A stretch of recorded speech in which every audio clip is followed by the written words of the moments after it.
We are broadcasting live. Yes, good morning, everyone. This is the meeting of the Town of Mono's Municipal Council held on Tuesday, April 23rd, 2024. This meeting is being conducted in both chambers and by means of electronic participation as permitted by Section 238, subsection 3.1 of the Municipal Act 2001 as amended in the Town of Mono Procedural Bylaw 2020-42. This meeting can be viewed live or after the fact on our website. We do have a quorum. Just a reminder, emergency exits, if required, are behind the public gallery. Members are free to declare pecuniary interest at this point or at any point in the course of the meeting, followed up in writing to the clerk. And Councillor Capes, if you could do the Indigenous land acknowledgement. Thank you. We would like to begin by respectfully acknowledging that the Town of Mono resides within the traditional territory and ancestral lands of the Teanotate, Arawandran, Haudenosaunee, and Anishinaabe peoples. We also acknowledge that the Town of Mono resides within the treaty lands named under Treaty 18, the Nottawasaga Purchase of 1818. These traditional territories upon which we live and learn are steeped in rich Indigenous history and traditions. It is with this statement that we declare to honor and respect the past and present connection of Indigenous peoples with this land, its waterways, and resources. Thank you. We have two declarations for this meeting. Sexual violence prevention. Excuse me, Your Worship. Sorry. Yes. If we can just go through the two initial resolutions, adopting the agenda in the minutes. Oh, my apologies. So I have a motion that Council approves the agenda of Session 8-2024 as circulated. Councillor Capes moves, Deputy Mayor seconds. Any objection to adoption? Motion is carried. And then I have a motion that Council approves the minutes of Session 7-2024 as circulated. Councillor Manctilo moves, Deputy Mayor seconds. Any objection? Any comments on the minutes? That motion is carried. We have two declarations, proclamations. Sexual Violence Prevention Month, whereas sexual assault affects people of every age, race, sex, gender, identity, sexual orientation, religion, national origin, and socioeconomic background, and whereas everyone has a role in preventing and responding to sexual violence, and whereas there are many myths and misconceptions about sexual violence that exist in our community, and whereas everyone can help create a safe and respectful community by challenging attitudes and behaviors that promote sexual violence and victim blaming, and whereas Sexual Violence Awareness Month is a month dedicated to raising awareness of the impact that sexual violence is having on our community and to highlight the need for support and services to those affected by sexual violence and assault. On behalf of Council, I do proclaim May 2024 as Sexual Violence Awareness Month in the Town of Mono and encourage citizens to reflect on the harm that results from sexual assault and sexual violence, and to take time to consider how we can educate ourselves and our community to be safer and supportive of all members. And that's signed and dated today's date. This is also Polish Heritage Month, whereas the Legislative Assembly of Ontario introduced Bill 18 on December 9th, 2021 to establish the month of May as Polish Heritage Month in recognition of the great impact Polish Canadians have had on Ontario's history, culture, and community. And whereas Ontario is the home to over 500,000 people with Polish heritage, making the Polish community one of the largest groups in Ontario, and whereas Canadians of Polish heritage have participated in building Canada for generations and have enriched its cultural and heritage, becoming an integral part of Canada's multicultural community. And whereas Polish Heritage Month is celebrated each May, commemorating Constitution Day in Poland, the implementation of the first democratic and progressive constitution in Europe on May 3rd, 1791. And whereas Polish Heritage Month is an opportunity to bring Ontarians of all ages and backgrounds together to celebrate Polish heritage and traditions.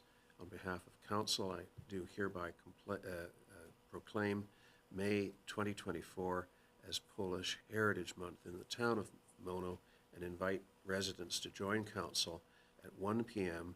on Monday, May 6th to raise the Polish flag at Town Hall. And that's dated and signed today's date.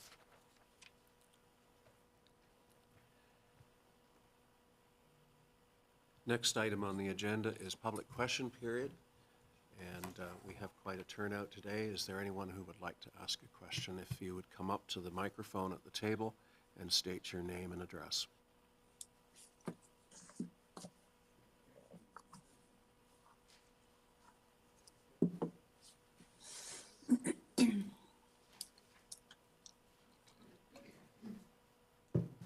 Good morning. Thank you. I have a quick question, and it'll be directed If you can, Louis, if you can just To give us Mr. your name for Simpson. the record. Laura. Your name for the record. Pardon? Your name for the record. Louis Baker. Thank you. Okay. I'm going back about a year,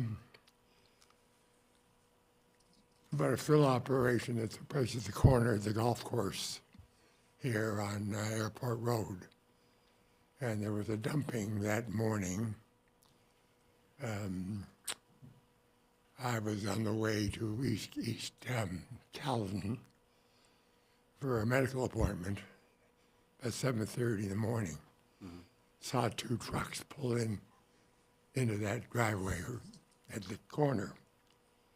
I kept going and felt that I'd probably find more, if it was a fill dump, there'd be more coming north when I got out. And there was, and I followed them right to the property. And I got out of the car, and I spoke to the drivers, and the drivers were from Brampton. The fill was from Brampton, and they had some sort of a permit. So I left it alone, and I wrote to Mono, and I got the replies from Mr. Simpson that someone with authority had made some investigation of the site. So I wrote back to Mr. Simpson, and I asked him for a copy of the approvals that the property was not contaminated, and it was from not from Dufferin County. I did not get a copy of anything. I have no knowledge other than being told that somebody north of here did this and gave Mr. Simpson a clearance. That is not satisfactory to a citizen. If they've got the clearance, give it to me. And don't tell me to go look it up myself. Okay. I think that gives us some idea of what the issue is here, and I remember you're asking questions about that. I don't know, Mr. Simpson, if you're in a position to comment. Our CAO is in training today, so he's not here, and I know that he would probably have a lot of knowledge on it as well. Excuse me, I'm not hearing you. Our CAO is absent today because he's in training at a conference, so I'm going to ask Mr. Simpson if he wants to comment. We may have to get back to you with some further information. I've waited almost a year. Well, you've raised it again, and we will No, do but our I best to. think we've seen a fair bit of not getting back to citizens. Let's let Mr. Simpson address this if he wishes. Otherwise, we're going to have to get back to you if we don't have That's the fine. information at hand. Through you, Your Worship, to Mr. Baker. Mr. Baker, thank you. I know you've asked this question before in council, and when you called to report that fill operation, bylaw enforcement was dispatched after that phone call, but on the same day. When bylaw enforcement arrived, They spoke with the driver and the owner and firsthand witnessed the material that had been deposited. All of that showed and indicated that it was crushed limestone, and the information presented at that time indicated it came from a pit north of Dufferin Mono that produces crushed limestone, the same source that the town purchased its crushed limestone from. That information was passed to you, but you are correct. No paper evidence was provided to you, just my assurances that was the source based on staff's firsthand observation. So in short, the material that was being deposited there is the same material that is being spread on Mono roads. The crushed limestone that is frankly working out quite well. If I can digress slightly, I think the bigger issue, frankly, is the fact that we have rehabilitation activity on the Hockley Valley Road pit, attracting dozens and dozens of dump trucks a day, making a complete mess of the road. And the province gives us no say or no involvement on those kind of activities. We have no idea where that fill is coming from, and I can almost guarantee that it's coming from points south.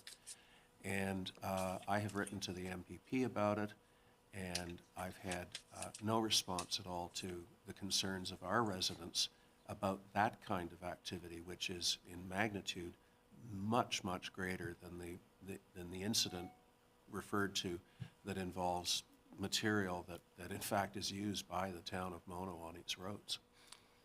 Well, I'm hearing it from everybody, but I still want the letters. I want the confirmations. I will ask that we follow up with that and get you an answer on that. But I think you have a verbal response that I think should assuage any concerns about contaminated fill. Well, my concerns really, and I won't go further because I'm finished, is my concerns for 10 years have been engagement and transparency. This is an example. Okay. Well, I won't go any further. I recall that this explanation was provided, okay? Now, did we provide paperwork to prove it? Maybe not, but at some point you have to take on faith what It's not just paperwork, it's primarily returning phone calls, returning a letter, an email. It doesn't exist. Well, that may be your view,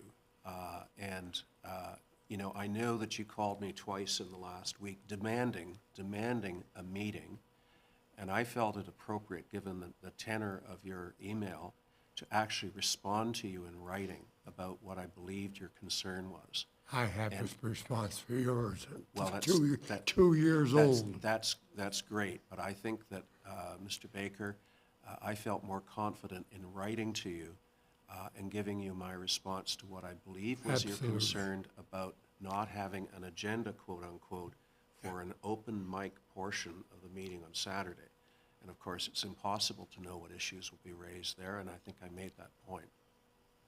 Well, I recall a brief conversation that I had with Elaine, and apparently at one point you did a study on transparency and the other. So is that something that we should be looking at or is available as a policy? We don't have one. We started one for Mr. Simpson. It disappeared. That was on engagement. That was on engagement, yes, that's correct, and it was one I'm of our. not sure what it was. We were having It was a one of our coffee. town committees, and it was quite some time ago that there was an engagement proposal done, which is still sitting with staff. No, not now. That's because it was a while ago. Council did adopt that, I believe, in 2019, though I could be wrong, it could have been 2018. Okay, so it was I think adopted it was then. 2019, So it's available on the website, right? that's correct. Yes. Is it something that the town endorses? as Mr. Simpson just said, yes, the council at the time did adopt it. Okay.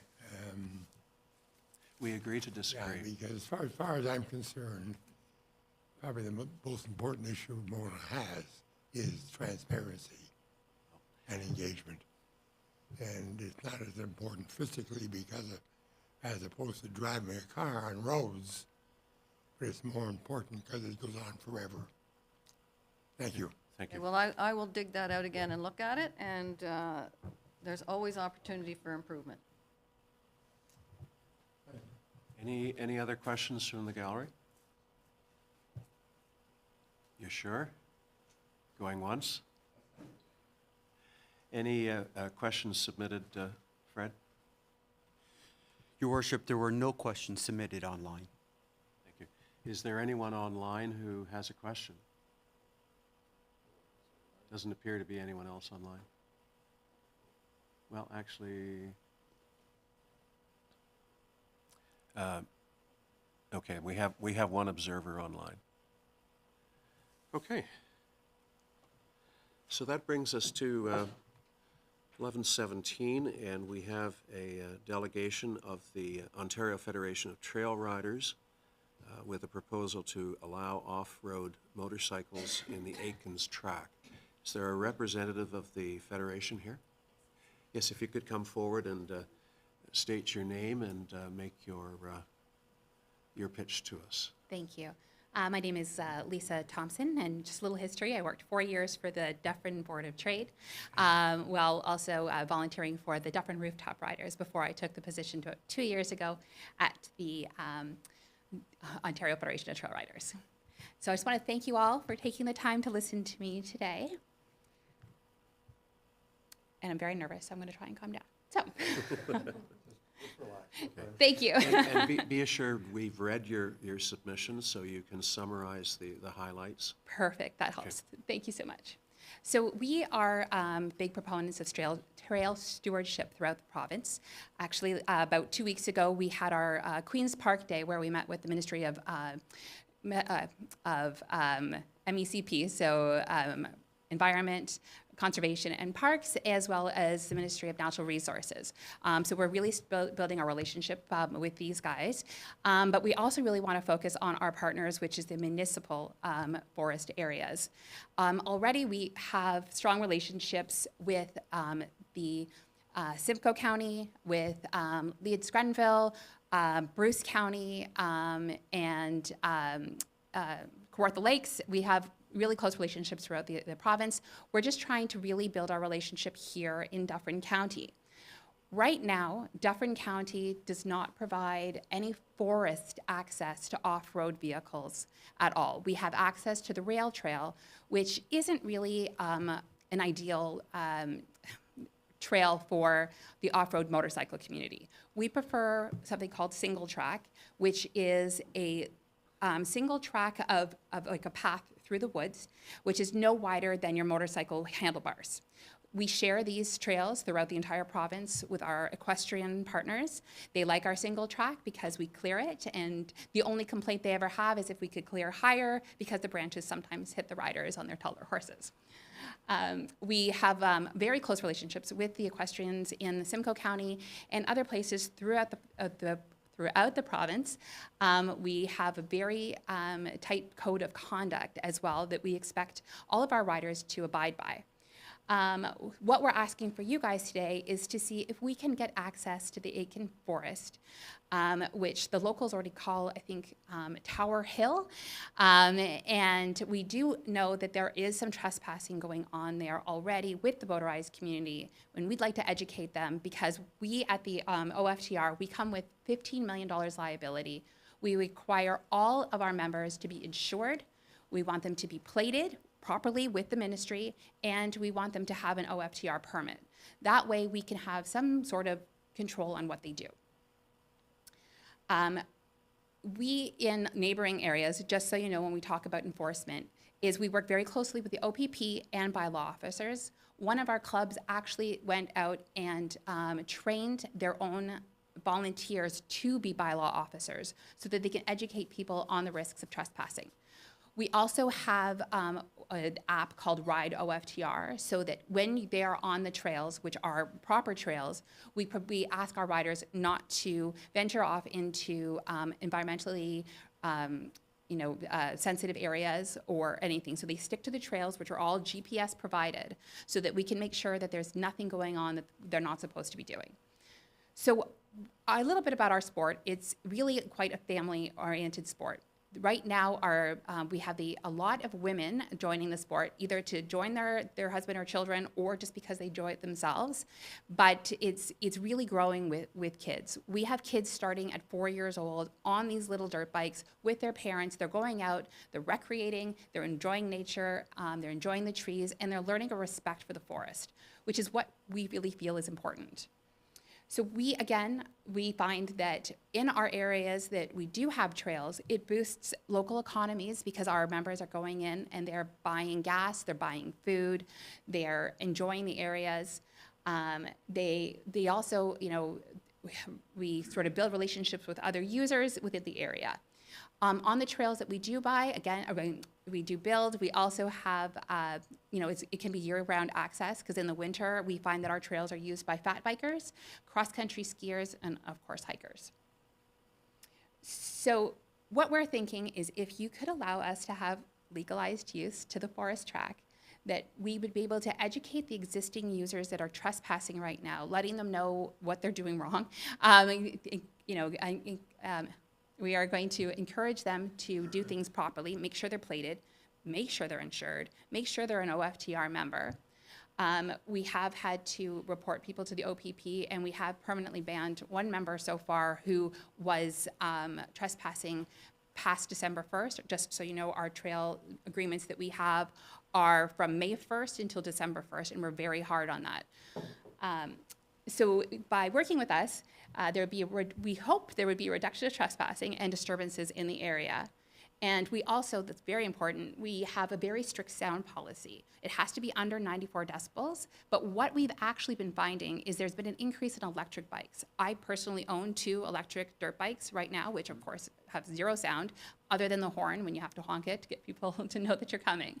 But it's actually starting to grow with the electric bikes, which is something great, and it's we are actually a thought leader in our sport by adopting it into our policy before any other off-road group that we have in the province. And again, we come with $15 million liability insurance. So we do know that there's already trails in this area that have already been built, but we would like to work with the staff at Mono to see, if those trails, are of course in the right places, make sure that they're not trespassing, and then from there we would become the stewards of these trails and look after them with any sort of working that we need to do with town staff. So a partnership with us would look like you could see our code of conduct that we have, which is very strict. We have put significant investments into trail building. In 2022, we put in $198,000 of between us and our clubs of money into trails. Last year was $250,000, give or take. This year we're looking to put in more money for the trails. These are things that have been missed by Dufferin County because we haven't, as a whole, because we haven't had any access. But I mean, from anything we've put in money for bridge building that we've needed to do, but just general maintenance, especially if there's erosion concerns. Those are things that we have put money in, and it goes, and it's not coming out of council's pocket. And we're actually, we have 31 years, we're just about going into 32 years of trail stewardship and trail construction. We started in 1992 with 4 guys. One of them, who's 86, is still a rider today.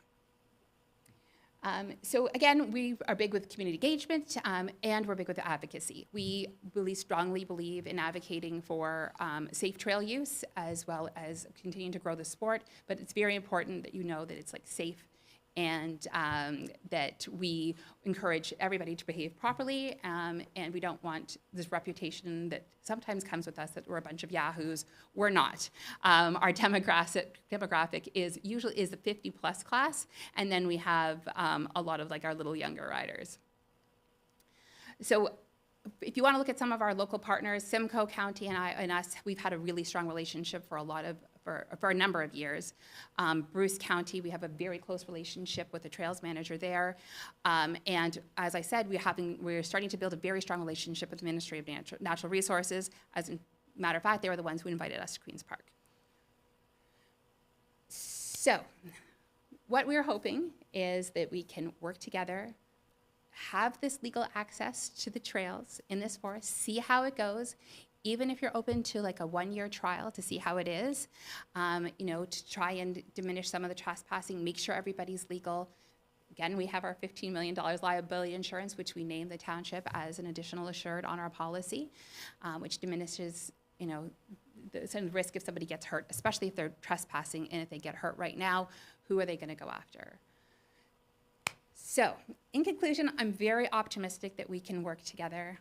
I think that this is a great way to prevent people, one, for trespassing, second, to keep people local. Right now, they don't really have a legal place to go, so if you check out social media, a lot of people are encouraging people to trespass, which we are absolutely against because there's trespassing charges. So I'm hoping that we can work together. Thank you. Questions of council? Fred, and then Ralph? Do you want to go first, Ralph? Sure. Yeah. I'm not quite clear whether you're asking for exclusive access or you want to come access with other users, such as walkers, et cetera. Absolutely. So we are not, we always go with other user groups. We just want to be able to have legal access with off-road motorcycles to the forest track. So you mentioned, I'm interested in what other groups have done, and so I've investigated a couple. You mentioned Simcoe County and as a forest capital, and they're proud of your use of your trails. I looked up Simcoe County forest trails. Mm-hmm. There are 21 of them. About half of all of them are open to walkers. About half of them are open to mountain bikes. A few of them are open to horseback riders, but none are open to motorcycles. That's not true. Well, that's what the websites, the 21 websites say. So the Simcoe County Forest, we have access to the Loudon Forest, and this is all multi-use. Which one? Loudon Forest, which is just off of Centre Line Road, just by Creemore. We have access to Brentwood. We have access to Hogback. We have access to Baxter, Horseshoe, Ore Lake. I can't even remember them all, but we have Okay, access to. all But right, so- the problem with the reason with it is that they have to be a SCORA, which is our local club, Simcoe County Off-Road Riders member, in order to have access to the forests. I see. So it's not public access. It's just your club members. Our federation. Yeah. Okay. The other group, so I have access to information out west through the Oh, family. yes. Hikers that are, and mountain bikers that are very keen on Vancouver Island and also in Alberta. Yes. And they do not have any access for motorcycles in any of the municipal or provincial parks there, none of them. And they say that in the experience they've had with motorcycles using trails, that they're really incompatible with walkers. You know all the reasons why. They grind up the trails and it's noisy, and they're wondering if somebody's going to come down and run them down, et cetera. So that's a misconception about us grinding up the trails. That would be an ATV, not a dirt bike. No, we're talking about motorcycles. I understand Ralph, the if you difference. could be closer to the mic. I understand the difference between an ATV and a motorcycle, and I know they're talking about motorcycles quite Okay. clearly. They say that it digs up the trails, and you can't go on a motorcycle and gun it without digging up the trails. It's so much harder on them than walking. So I have significant concerns about this application. Right, so it's throttle control is very important, but if you look at the trails in Simcoe County, again, they, as an example, the trails are, if there's a chance that things get wrecked by accident, if you gun the throttle, we repair them. We go in and we fix that's part of our remediation that we do if we notice it, because ruts do sometimes happen. But again, we're using single track trails that we're going through the forest. There's a lot of the 2-track trails which are shared with the ATV clubs. Out in BC, there's BCORMA, which is a BC Off-Road Motorcycle Association. They have access to trails, especially in Crown land, and those are shared trails throughout the province. They're a very strong group out there. In Alberta, we also have, there's an off-road group out there as well. They have access to tracks as well in Alberta. This is a growing sport throughout the entire country, and it's, you know, again, I'm saying it goes, we have families, especially using like a lot of the two-track in Simcoe County. We'll have, you know, moms, dads, the whole family out there on bikes. The part of the, if you see a walker or if you see a horseback rider, the rules are in our code of conduct, especially when you see a horse, is you shut your engine off, you take out your helmet, and you wait for further instruction. And it happens through, you know, everywhere, even in the Crown Land, we do the same thing. Walkers, hikers, if we see them, you know, they're going to either slow down, stop, or turn off, and we find out where they're going. But a lot of the times, they're not on the same trails that we are. You've made a very compelling argument, and I'm going to feel a bit like a meanie when I'm finished, but I have grave concerns with what you're asking for. Now, let me just explain why. About 100 countries so far in the world have adopted the goal of having 30% of their land mass and water as open protected spaces. Canada, as an interim measure, has adopted the standard of 25% by 2025, which is next year. I've been working for a number of years, and I wish our CAO was here because I was working with him on this as recently as last week. Where does Mono fit in this goal of getting 25% of our land protected? One of the problems I'm having is in definitions of what is open protected land, but by my count, counting provincial parks, conservation authority lands, I mean, right there, there's a problem. The federal definition will not count conservation lands as open protected lands because by their logic, a conservation authority could sell that land, so it's not permanently protected. But never mind their definitions. By my definition, approximately 5,000 acres of Mono is now protected, either provincial parks, conservation authority lands, and some other conservancy lands. That brings us up to about 7 or 8%. So when I think of the Aitken's track and now allowing motorized vehicles in it, I mean, the problem I have is that open protected land when you have motorized vehicles running through it? That's the difficulty I have with your suggestion.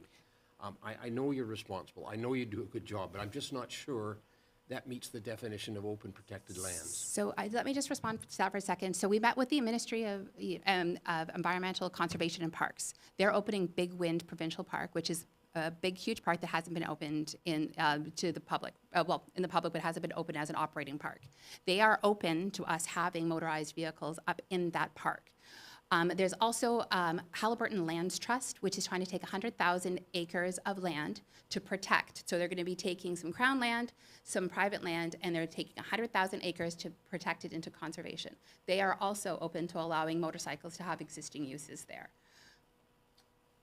All right, I mean, I accept what you're saying. I still, in my own view, have concerns with calling something open protected land and you have motorcycles going through it. Okay, that's my trouble. Melinda? Thank you very much, Mayor Creelman. Good morning, Ms. Thompson. Thank you for your presentation. As a past dirt biker, I have to say that the misconceptions are just so discouraging. The idea that that gas engines are on their way out is well known, and the e-bike industry is coming in and really going to be there. It's going to be quiet as walking in the woods when you're on a motorcycle. And it is, it's great fitness. It's builds the economy for the people who are building and inventing these new machines and so on. And to say that it disturbs when they stay on the small, very narrow tracks, we're not talking about ATV stuff,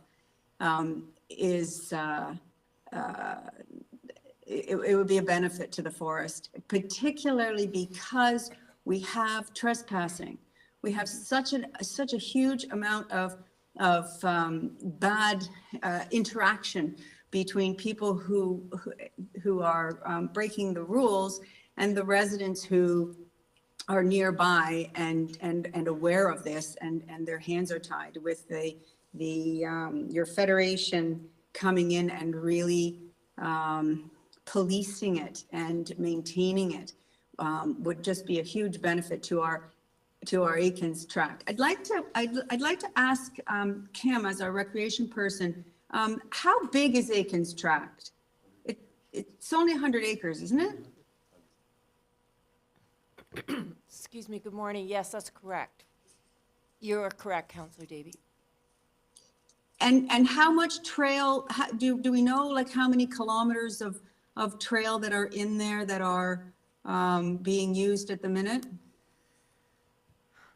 I don't have it off the top of my head from my own personal experience out there walking the trail numerous times. My best of intelligence guess would be approximately 5 to 10 kilometers out there.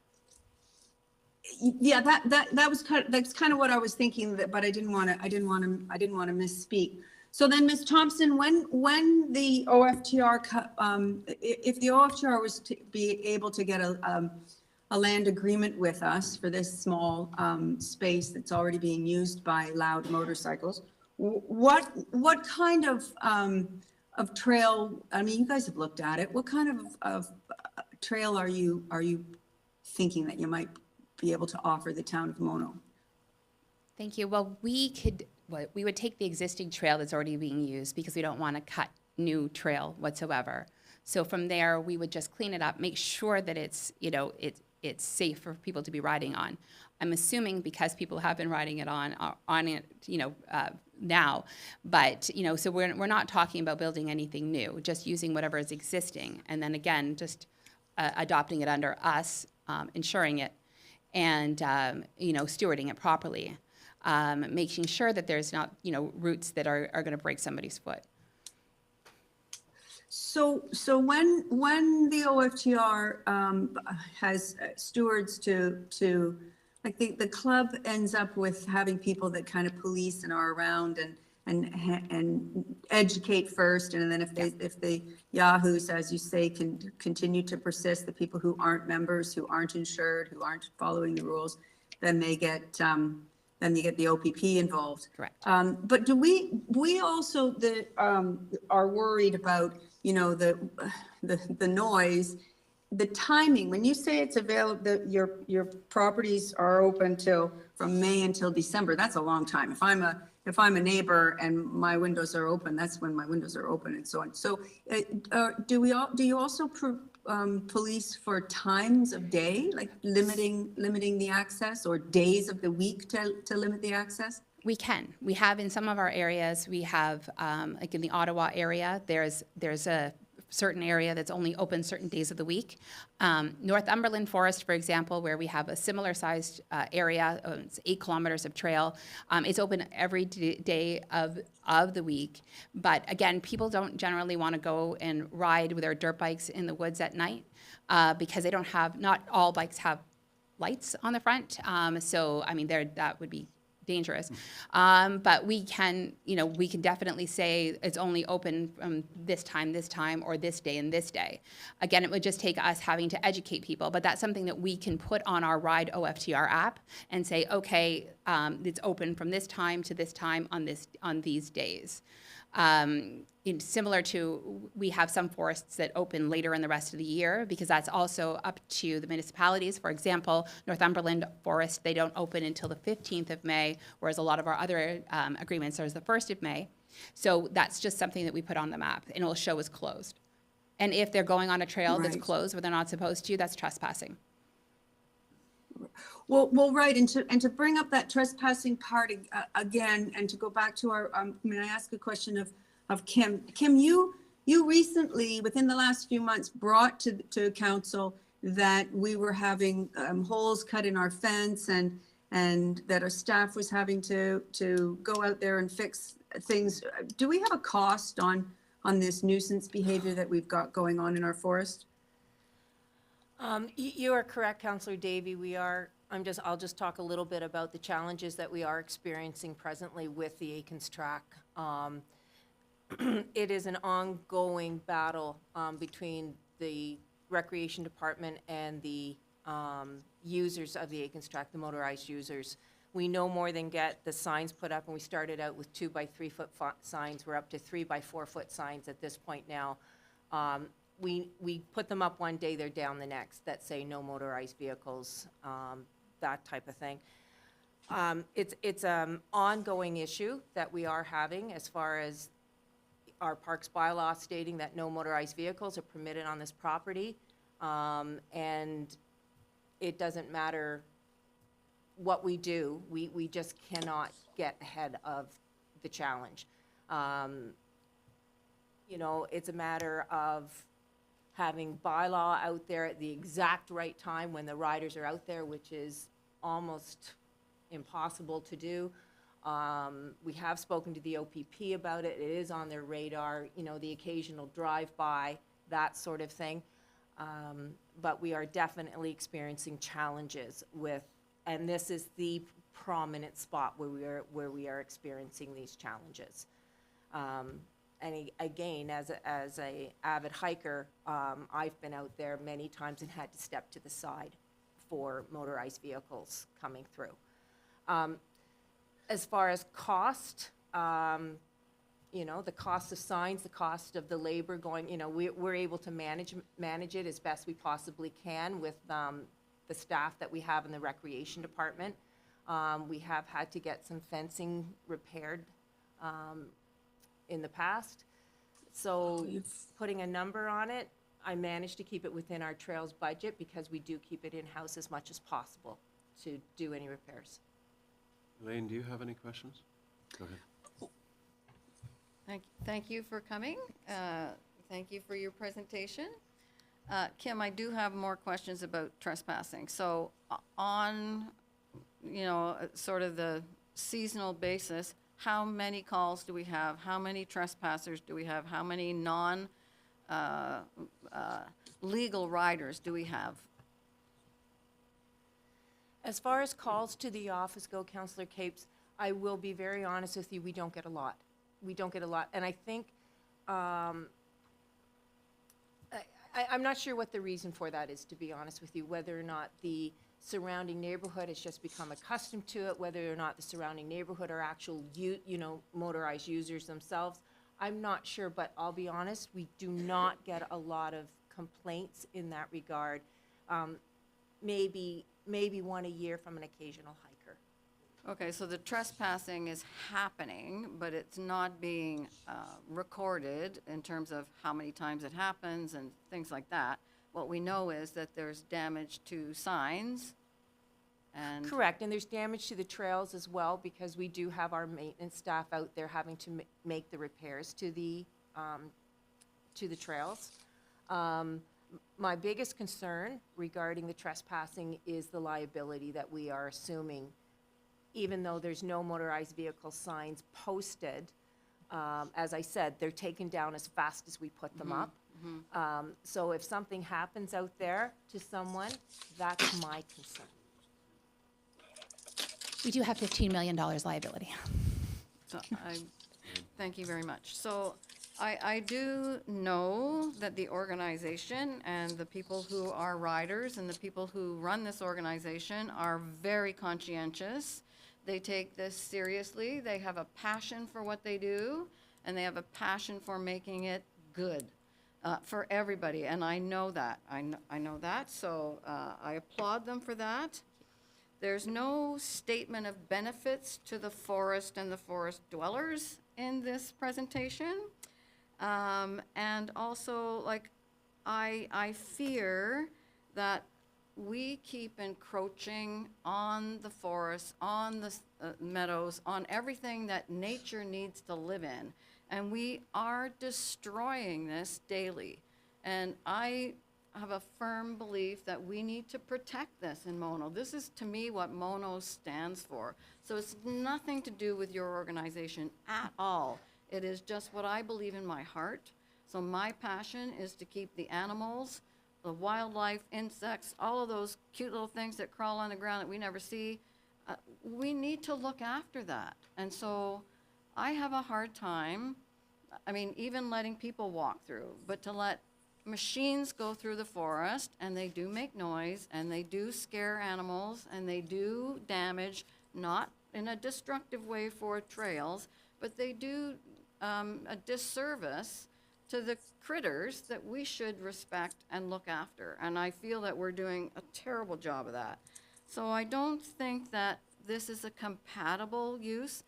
You know, I said the same thing when CBC came asking for noise exemptions. So I believe this, it's not your organization at all, but your quote on one of your slides, it says the forest is not a resource for us. It is life itself.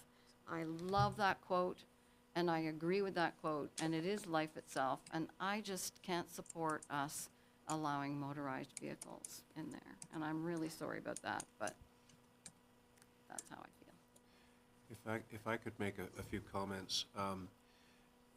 First of all, there's an impression out there that our bylaw enforcement people can intervene in situations where somebody is on a motorized vehicle and actually bring the vehicle to a halt and give a warning or citation.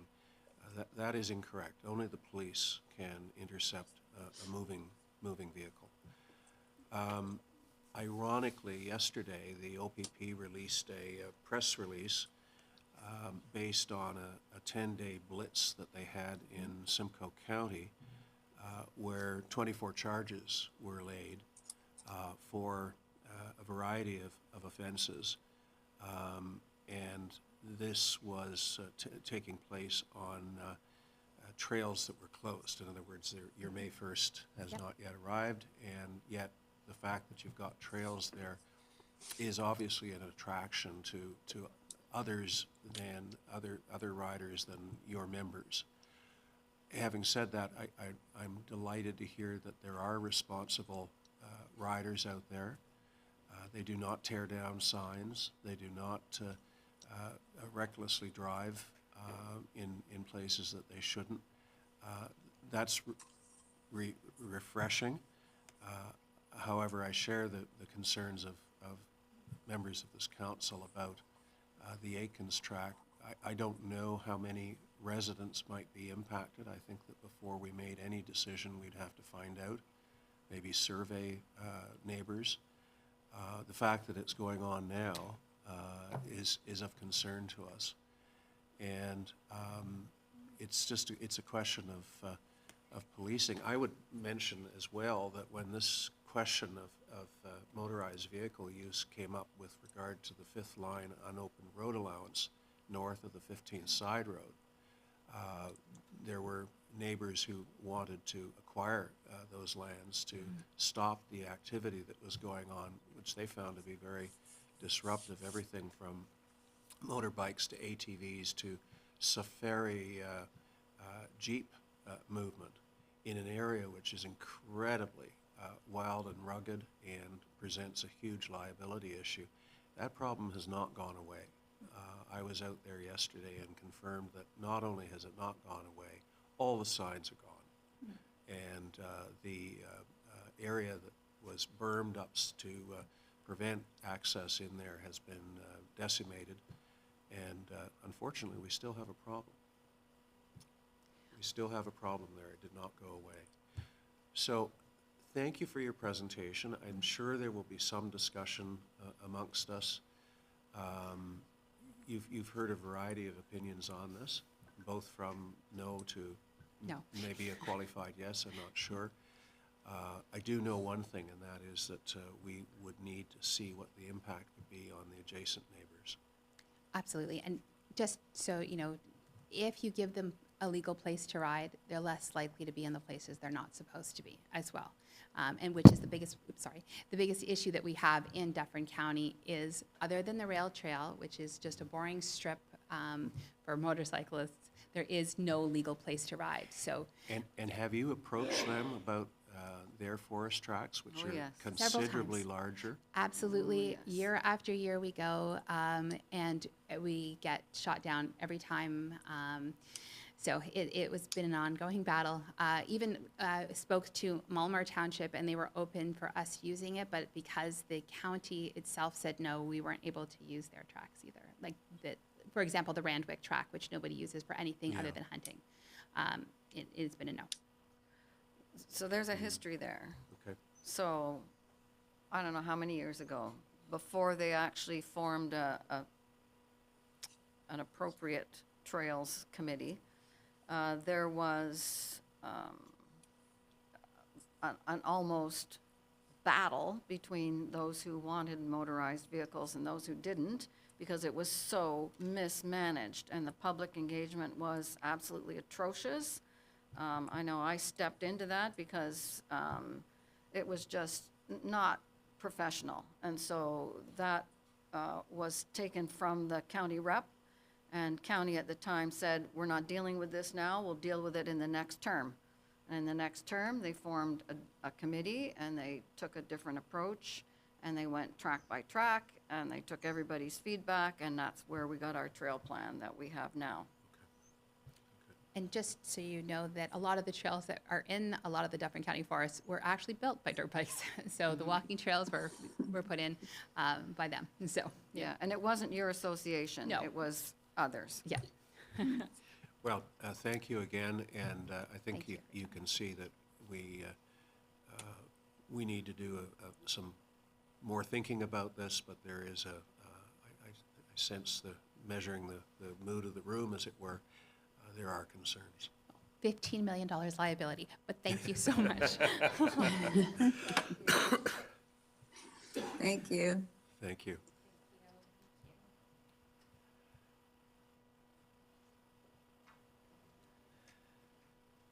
So, to unfinished business, the unfinished business updated document, any issues? Councillor Capes? Yes, just to clarify, I see that the firearms bylaw report is due in Q1, and I just wondered if there was an update. None since last meeting, Councillor Capes, where I said that it will be forthcoming, but due to other council priorities and that, it is not yet ready for coming to council.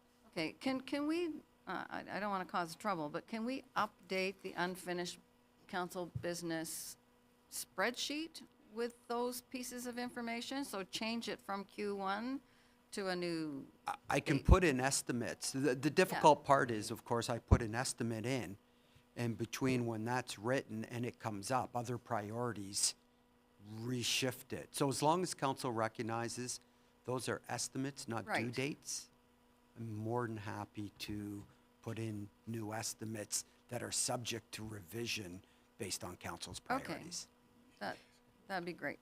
Thank Just you. a moment. Sir, you're trying to get our attention for something? Yes, just wondered if we actually have a lot of the adjacent landowners with respect to motorcycle trails. And we've been here this morning, we hope that we might be able to express our concerns and position on the trails in the Hastings tract. We would certainly welcome that. I'm not certain that we have time today to do that, but if you and your colleagues want to, your neighbors want to send us an email or something, we'd appreciate that. I think it was important to hear from the delegation as to what they wanted to do. We've had the benefit of that, and now, as I tried to indicate, we need to hear from the neighbors, the impacted neighbors, and I see a few of you out there. Well, you know, I don't want the meeting to get bogged down on this one topic, because we do have other items on the agenda, and maybe an email or give us individually phone calls. I think we'd benefit from that. I think we'd be happy to do that. I think if I can speak for myself and our neighbors, we're all engaged, I think we're all vehemently opposed to this. Okay. Never mind, you know, the issues about the organization. They sound like they're a first-rate organization. No quarrel with that. We simply don't want noise. Okay. Come on forward. I'm Yeah. trying to shut you down No, prematurely I can't here. hear anything that's being said if Okay. you're not at a microphone. Melinda, he's going to address us through the system here. Happy Thank If we you. could have your name, sir. Yeah, it's Michael Hill. Oh, yeah. 875122, fifth line. Michael, sorry, I didn't recognize you from all the way back there. And I see Frank is back there, but Yeah, we've got all the usual suspects. just very briefly, if you can give us a distillation of your position. Well, our property is absolutely adjacent to the forest, and one of the reasons that my family purchased it was because of the fact there wouldn't be any development, there would be solitude next door. We have lots of hikers and people on horseback, and we encourage that, and it's wonderful. Everybody's very respectful, especially of the horses, you know, moving around through the forest. I'm a former biker. I've rode competitively in my teens, so I appreciate and I know exactly what motorcycles can do. And throttle control will keep you upright, but it will chew things up, without a doubt. But even with that, I know that it's simply not compatible with other uses of the forest, hikers, equestrian, cross-country skiing, any of those type of activities are encouraged, and they've been going on for some time. We know that the motorcycles and ATVs are rampant through there because we see them all the time. Our driveway is right at the entrance to the Atkins tract. And it's not just so bad that they are running around and making noise in the forest itself, but they're also screaming up and down fifth line, okay? Also making noise, also posing a danger. And, you know, there was no question about, well, where are all these bikes going to park, you know, if they're bringing them in on trailers? Otherwise, they're driving them in, and we've already seen what happens. I also have a concern that it's all nice and fine to say that they will police and that they will, you know, look after the bad people, but it's like doing gun control. It doesn't prevent the criminals, you know, from having unregistered, unplated devices that can cause harm. So I think I speak for our group. We represent pretty much a lot of the homeowners along Fifth Line, and we came here for the solitude. We're also concerned that if it's known that there is trail riding in that forest, our property values are going to take a hit. And we certainly don't want to see that happen, and we have no idea the magnitude that that might represent. So, appreciate your time. Thank you, and my apologies for maybe not you know, accounting for your views, and I take it the others who are here today on this topic subscribe to Michael Hill's position. Okay, that's good to know. Oh, if you can What come, was good to, excuse me, Mayor, what was good to know? Because again, nodding heads I can't see online, nor could our, here we You go. have to press the button. Press the No, button. it's already on. okay, Just great, thank you. And your name? My name is Judith Limerick. We live right opposite the tract. Would you like us to tell you every time there are bikes that come through, and who would we approach? Which one of you would we approach? Because in the summer, every single day, pretty much, you hear the bikes go up and down. So, you know, how often do you want us to tell you that they are there so you can get someone out to police it? I have an idea, and I know Councillor Capes may join in on this. Since seeing this press release from the Simcoe OPP, who, as I say, conducted a 10-day blitz, I mean, the charges were fascinating. You know, everything from no insurance, no not wearing helmets safely, trespass, and so forth and so on. We have a public safety town hall. Part of the meeting is devoted to road safety. And I'm perfectly prepared to ask the OPP if they would consider doing one of those blitzes in Mono. And in order to organize that, we would love to get some information from impacted residents as to, you know, days of the week, times, so that they can deploy their efforts Okay. efficiently. Okay, thank you very Councillor much. Capes? I would echo that. Thank you. Call the OPP every time. Yeah. Okay. Just fine. keep calling them and keep calling them. And then they'll give us a report that says how many times they've been called. Okay. And we'll know how much of a nuisance it is. And we'll also put out there on Facebook that we are unfriendly to this type of activity, and then people will know Mono's off limits. Okay, So sounds good. eventually, they'll get the message and go somewhere else. Thank you. And just That's on my a thought. positive note, as some members on council know, I'm a big Bruce Trail member. And the section of the trail I look after, occasionally we get some motorized vehicles on it. And I will admit, you phone the OPP, they don't have the resources to do anything. But once, I was lucky, I'm fortunate that the person who lives right across the road knows me, and she phoned me. They're in there, and I phoned the OPP, and luckily they had 2 cars in the neighborhood doing something else. They were there within 2 or 3 minutes, and they caught the chap. Now, it's interesting, I was very pleased with that, because they scared him. They didn't lay a charge. Right. Because as they told me, it's too complicated. The charge wouldn't have held up in court, they told me. But they did scare the guy, and he hasn't been back. Right. Okay, thank you. And, yeah, Frank, come on forward and state your name. I know who you are. I'm Frank Tucker. I'm Frank Tucker, and I live about 300 meters maybe from the entrance to the park. One thing we haven't really spoken about is that the park's being destroyed, or the tract is being destroyed. It's very sensitive. That's sand, and there's a little bit of grass.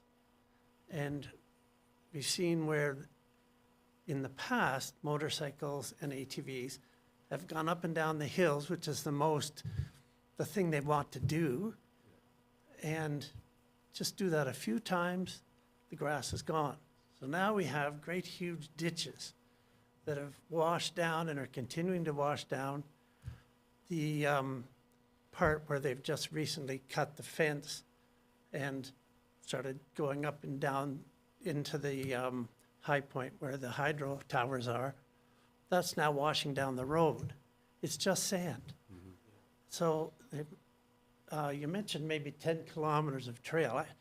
I'm in there a lot for the last 20 years, and I would say it'd be 2 maybe, and it's all sand. So it just can't handle it. The land can't handle those motorized vehicles. Thank you. Thanks. Okay. So we were into the unfinished council business list, and I think there's a request that we update it, was it not? Okay, if we can maybe update it with more, Yeah, I've made a note that we'll review the list and put in updated estimates. okay. Yes. I have a question about the large residential home planning. Given the changes in our staffing recently, this is down as a Q2. Can you, any chance of giving us an update on when we might be getting a draft on that? Unfortunately, Councillor Magdalaw, I can't give you an update at this point. Okay. Just to let you know I'm interested. Great. Next item on the agenda is the Enbridge Gas, Inc.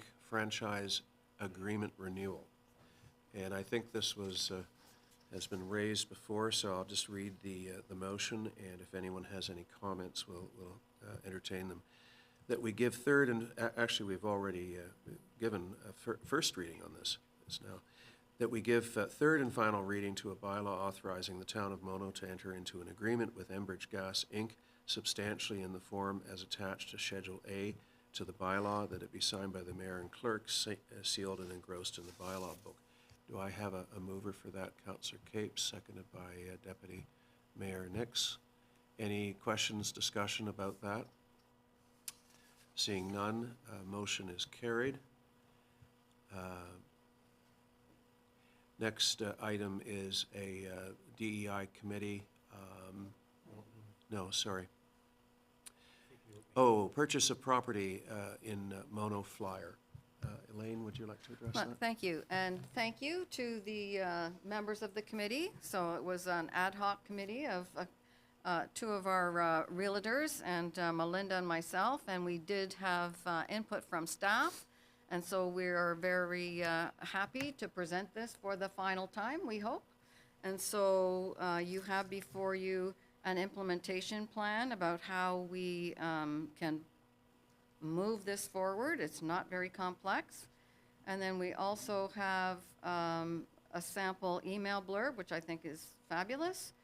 And we have the one-pager, which is very simple. The idea is this will go with listings. It will go electronically. People will be able to click these links and have access to look at all of these things about zoning, the official plan, the NEC, NEP, Bruce Trail, snowmobiles, and all the other things you see there. So this is very good work, and I thank the two community members for working on this and being patient while we went through some few adjustments. And I really appreciate, Melinda and I both appreciate the time that you put towards this. So thank you very much, and thank you for being here. Melinda, any comments? No, Elaine covered it off. It was great work by our realtors. I'm excited to get it out, so I hope everybody likes it. Fred? Just a couple of comments. I think it's great, but of course I'm going to find some little things that I'm not sure are right. First of all, you spell bylaw 2 different ways in this document, which is minor, but I think it should be consistent. Secondly, when you list the trails on the property, there's a big gap there. There's a lot more trails than the Bruce Trail and snowmobile trails.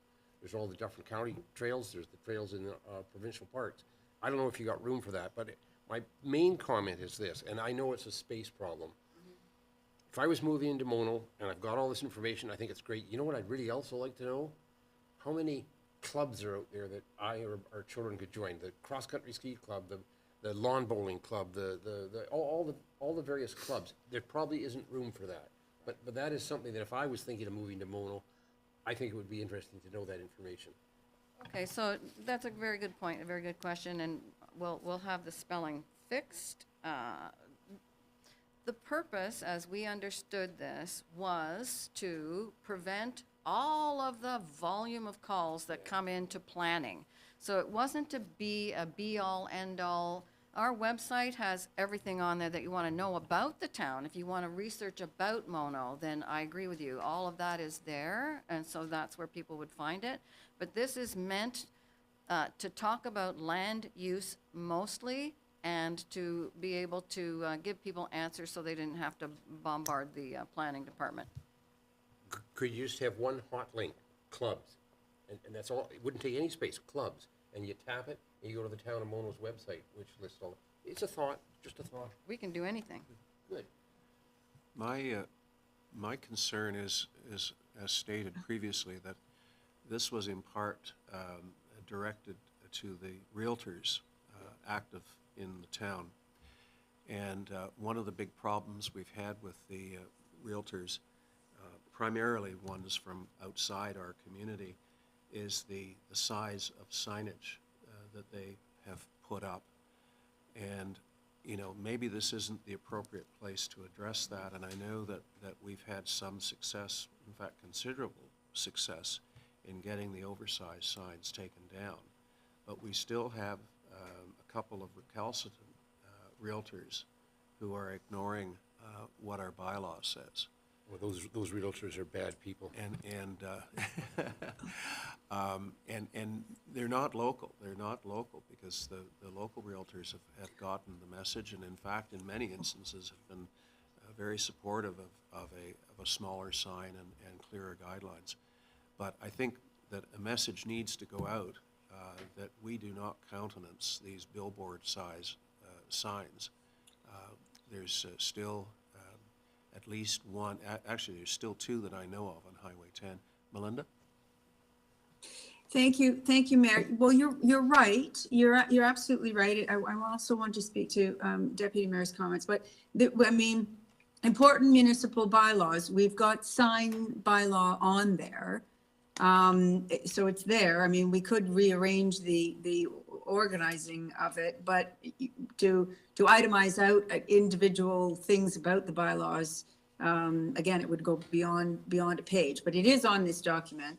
And the idea of the ability to get it out there, our realtors who've been involved have been very optimistic that it will go, can go to all the realtors who come and interlope and sell property in here. But with, and again, the zoning was the issue, right? So that's why we didn't put Dufferin County Forest Trails or Provincial Park Trails, because they're not going to go through your property unbeknownst to you. But snowmobile trails and the Bruce Trail might go through your property if you didn't ask about it before you purchased. So we've tried to really keep it to the one page, and you know, it's like you can bring a horse to water, but you can't make him drink, right? So if we make the list, we're really hoping that people are going to look at it at least better than the situation that we've got now. I gather with a lot of complaints to the planning office. I'm just thinking if the committee would be prepared to, as part of its circulation of this document to the realty community, have something in there about the fact that our bylaw has recently changed with regard to the size of realty signs, and you know, be mindful of that. Elaine, come on forward.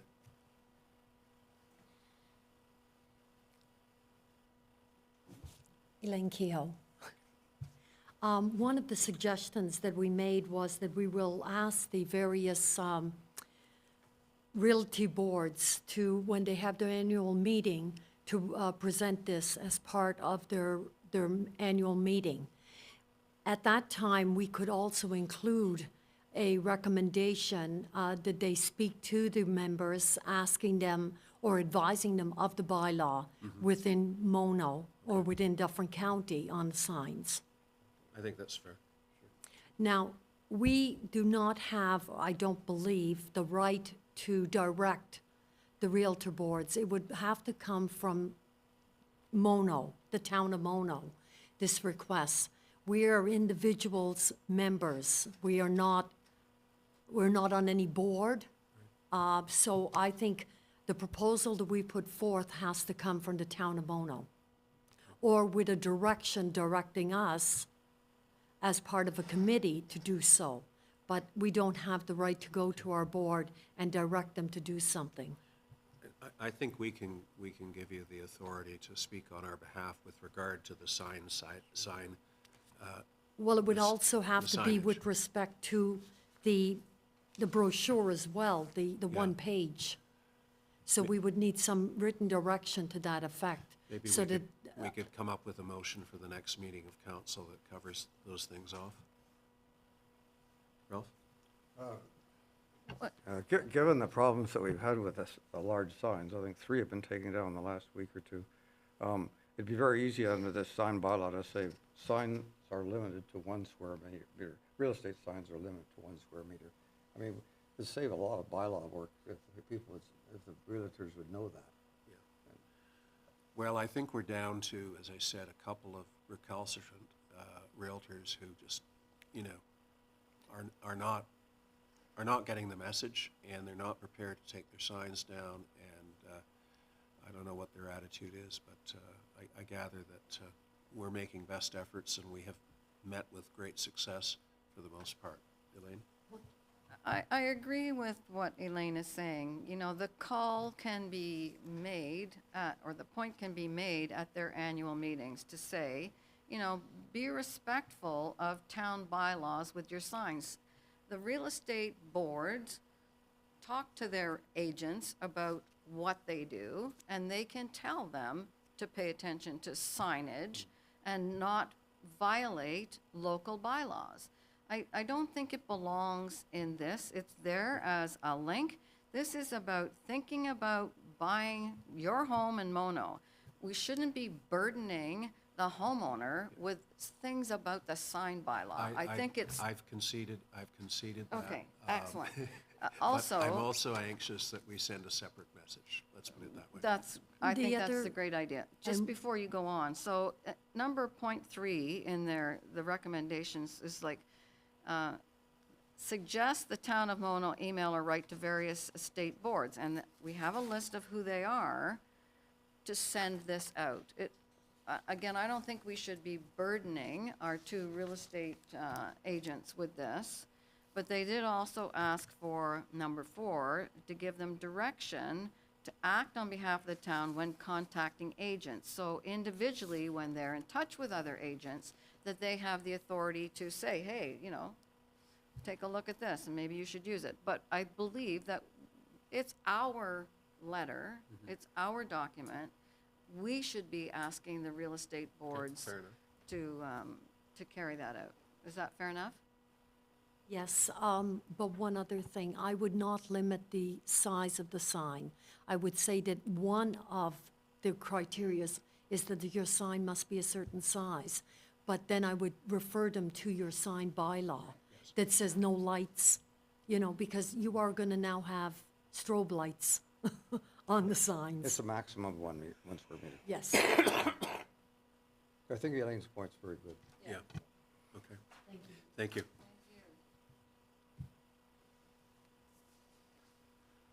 So do we need to make any motions about this? I don't have a prepared one. I didn't provide council with a prepared motion as I was waiting for this conversation to see where council's intended to go with it. Okay, so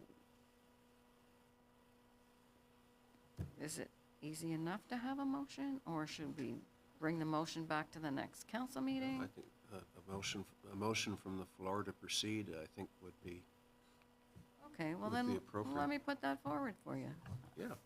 I would like to propose that we move forward with the recommendations and the one-page document as submitted by the Committee for Purchasing Property in Mono. Okay, is there a seconder? Deputy Mayor Nix. Any further discussion, Melinda? No, just seconding it. Okay. We'll show you as the seconder then, with Fred's agreement. Any further discussion? Any opposition? Motion is carried. Thank you. Okay. Next item on the agenda is the report with regard to the Integrity Commissioner agreement. Fred, would you like to set that up? So as council is aware, as I reported back in February, the agreement with our Integrity Commissioner, Mr. Giordano, expires at the end of June. There are several different ways that council can move forward with a new Integrity Commissioner. One of them, of course, is to extend the agreement with Mr. Giordano. So I reached out to him. He is willing and pleased to carry on. The new rates are as noted in my report. I've compared those to other rates being offered or being secured by other municipalities in Dufferin. These are either equal to or lower than any other rates. And my understanding is council's had no objection to Mr. Giordano himself, so I'm proposing that council extend the agreement. If they do, it's a 5-year agreement with the option of up to 3 one-year extensions, which would lock in these rates for a minimum of 5 years and potentially up to 8. So I see he's foregoing a retainer, and his hourly has gone up slightly. Hourly has gone up slightly, but he's also introduced the option that when he farms work out to one of his junior staff members, he'll charge at that lower rate. And yes, he's foregone the retainer. In comparison, Dufferin County, which has done tenders in the past, is instead this year posting it as a job. So they're actually interviewing as a job as opposed to a contract. They're just putting out that ad now and has put together a hiring committee. Ralph? What do you mean by the interviewing as a job? So as opposed to a tender, they're offering a position. A full-time or part-time position? I'm assuming it's part-time. I haven't seen the ad yet. But they're treating it as if they're hiring an employee and as opposed to letting a contract through tender. So it would not be on an hourly fee then, for example? I'm not sure. Okay, so I'm not too sure what information that tells me. The mayor has said that this is a modest increase, but it's actually an increase of $130 to $200 per hour I'm not against the increase. I think the prices are compatible with other legal costs, but could you give us an idea about how much money we, the town, spend on the integrity commissioner on an average year? I don't have those figures in front of me, and I don't know if the treasurer does.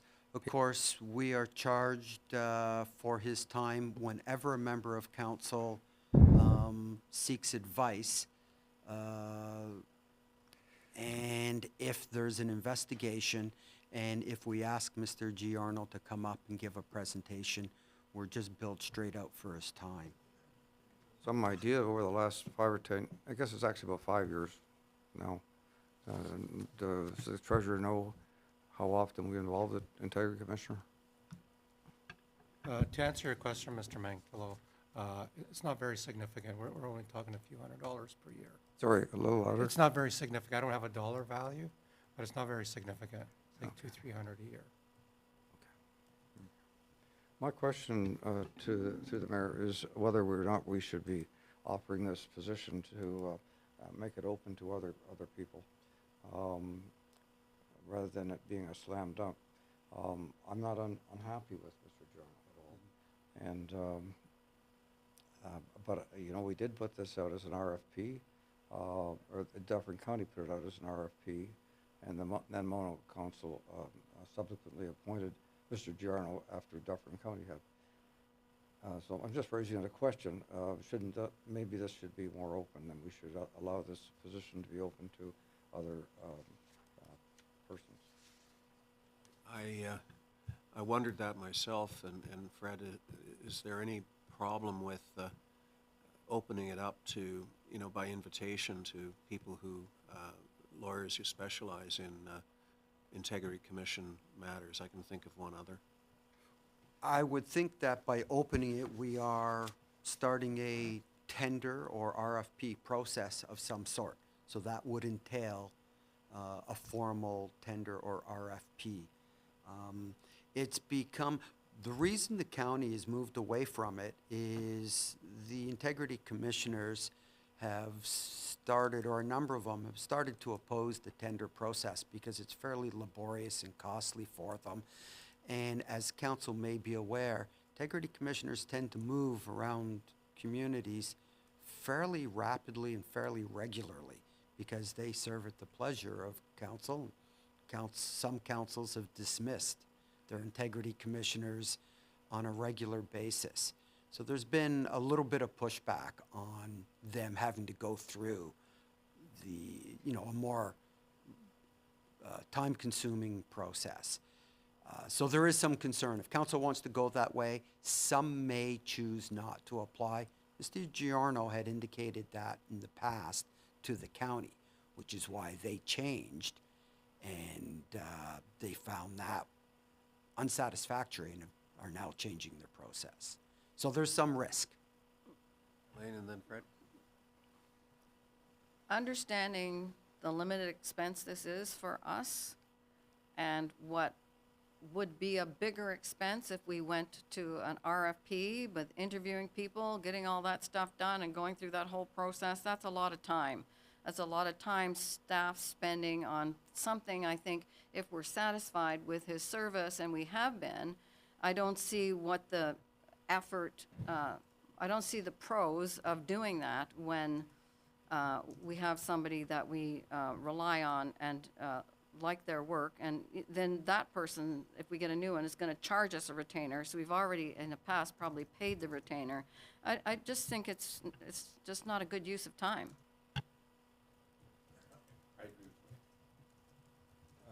Yes. I agree with you, but an RFP isn't necessary. There are other people in the area who are involved that we could simply contact them and ask them if they're interested. Melinda, do you have any? Pardon? I think if I you're just couldn't putting the hear what position out. Ralph just said. What did Ralph just say? Ralph just said, I just said that it wasn't necessary to have an RFP. We could contact another individual. There was another good individual in the area and see if he was interested without any expense. Well, thank you for repeating that. So yes, Mayor, I do have a comment on that. No, that's not this is, you would have, if we either renew the contract, it's about integrity, we either renew the contract or we have to go through the whole process that you would have to go through that to get somebody new. And as Mr. Simpson said, of course, every time you do that, you're adding doubt into the fellow's mind as to whether you actually were satisfied with his work for the last 5 years. And so he may not apply, in which case do we want to lose him? We only just had him come and talk to us the other day. He seemed like he was on the ball, reasonable. Why are we looking to replace them, would be my thought. Okay, I guess my question to Mr. Simpson would be, given the amount of money involved, it's not like it triggers automatically an RFP. I mean, it's even, arguably within the framework of a department head's discretion from a funding standpoint. So it's to be clear, it's not, the nature of the work might appropriately be treated like an RFP, but I think the point has been made that that's a great deal of work, and then we face the possibility that certain individuals will just refuse to participate if we put them through that process. I think council would have to establish a process, whatever that process is. I don't think 2 or 3 random phone calls is a process. So I think we would have to establish something. What that looked like at this point, I'm not sure. But it has to be something, and then advertised, and we have to get the word out to people. The county has gone to great lengths to try to advertise in at least 8 or 10 different venues where integrity commissioners and lawyers are likely to see it.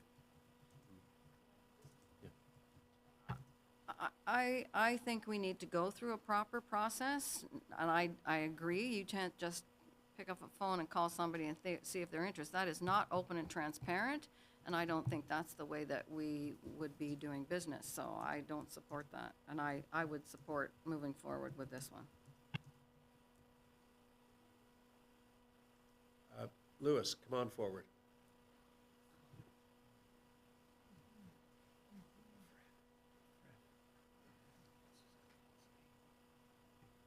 I'm going to test my memory.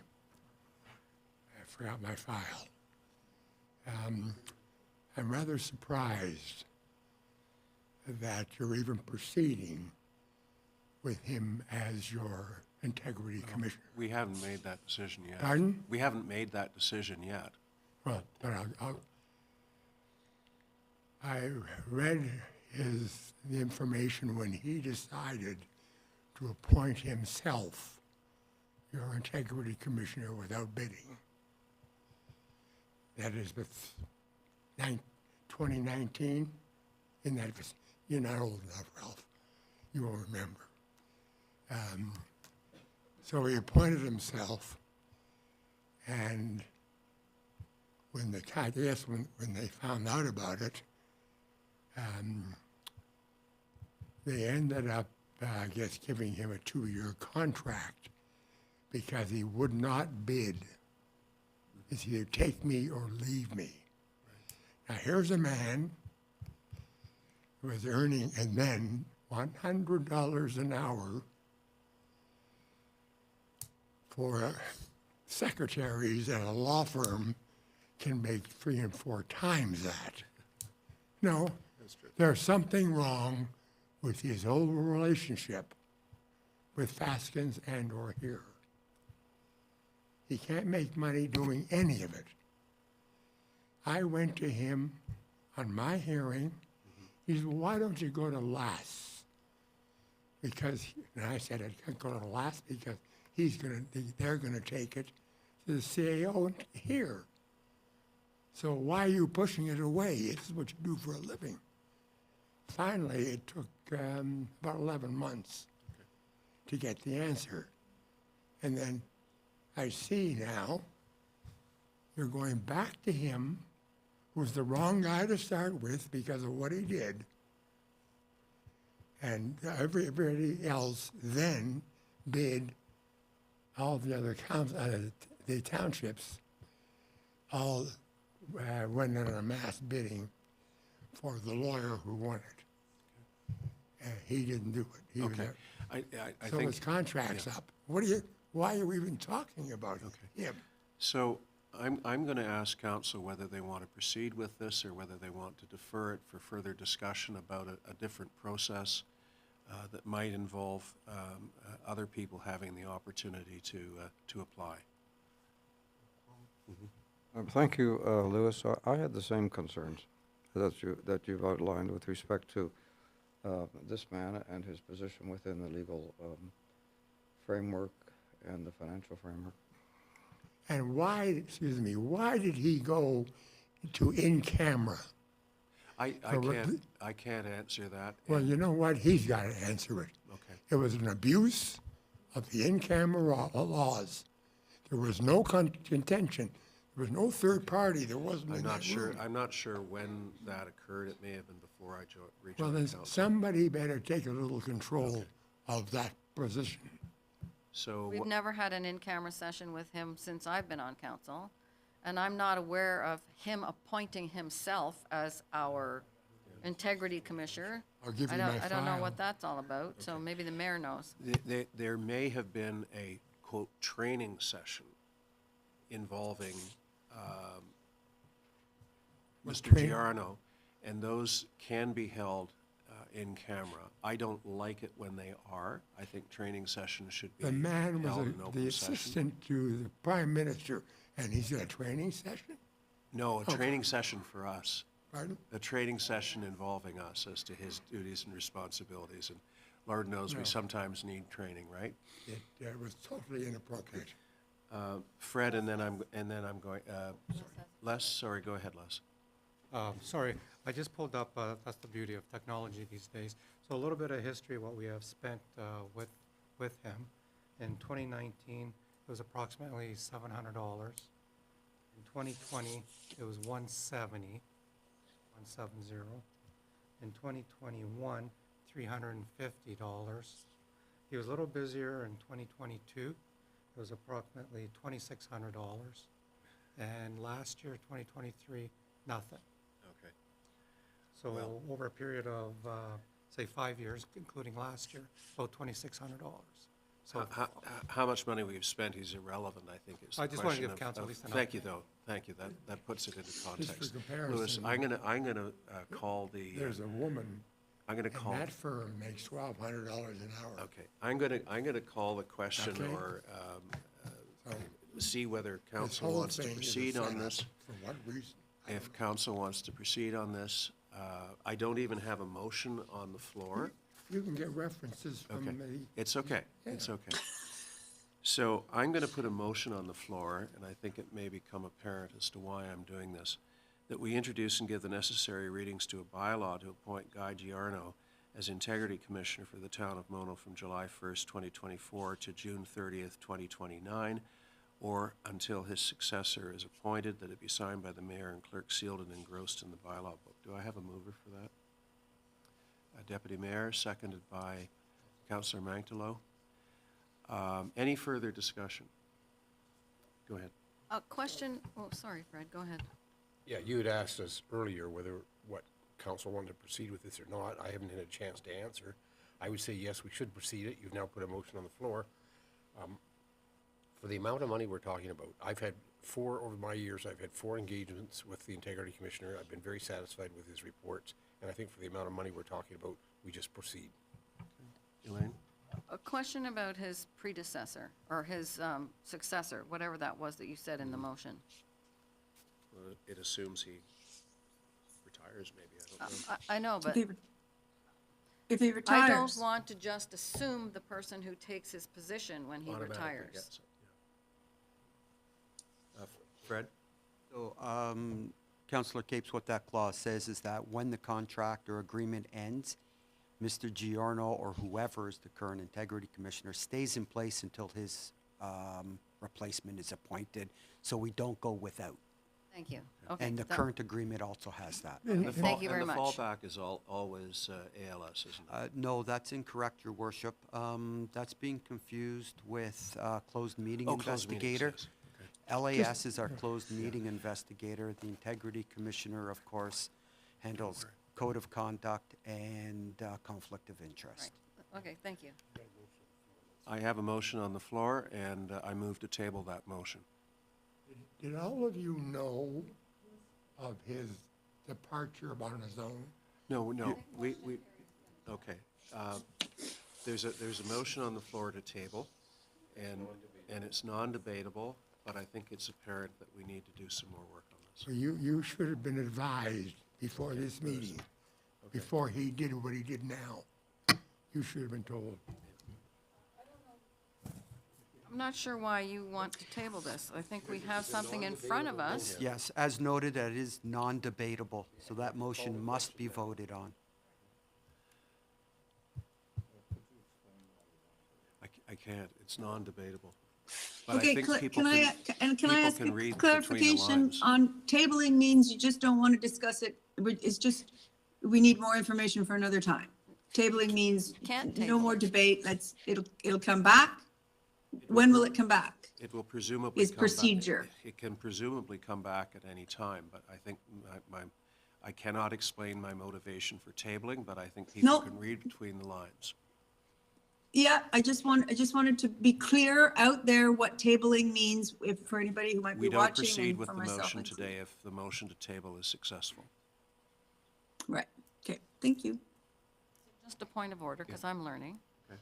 We have a motion on the floor, seconded, like moved and seconded, and we're not going to vote on that because Motion to table comes first. motion to table is made, but there's no seconder. I don't think it needs a seconder. Fred, is that correct? There's no, I don't think it needs a seconder either.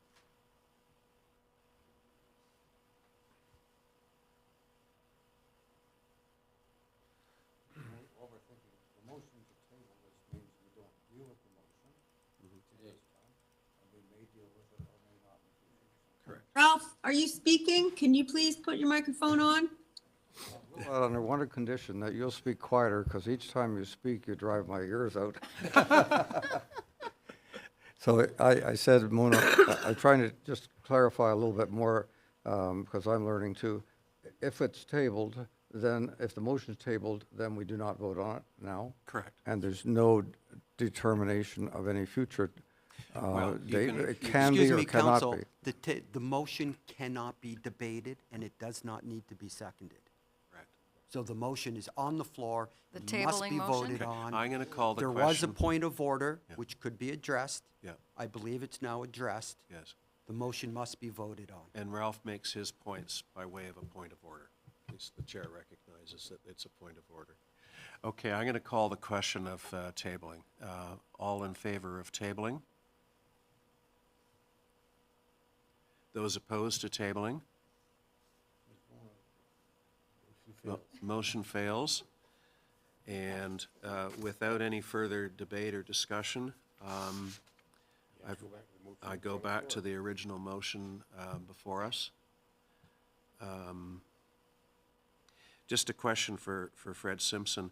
Is there any reason why the term is as long as it is? The term could be adjusted. That was, that's my proposal to council, was 5 years. No particular reason. Are there- Mostly, part of it was, of course, to secure those rates. I mean, they were very good rates, so I was willing to discuss a longer term. I thi- And it gives us an integrity commissioner now and into the next term of council so that they don't have to deal with it. Right. Now, of course, there is a withdrawal clause in it, so council can, of course, terminate blank. the agreement at any time with written notice. Okay. Any further debate, discussion? All those in favor? Those opposed? Motion is carried. I'm going to declare a 15-minute break if I can. I have a phone call to make, and we'll be back just a little bit before 11 o'clock.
We are back live.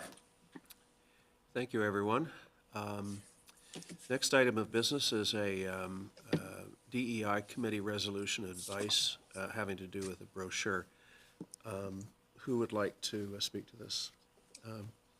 Thank you. Capes. Yeah, so in conversation, the DEI committee wants to be at, Mono's events, and they don't have any materials to hand out to the public to create awareness about the committee.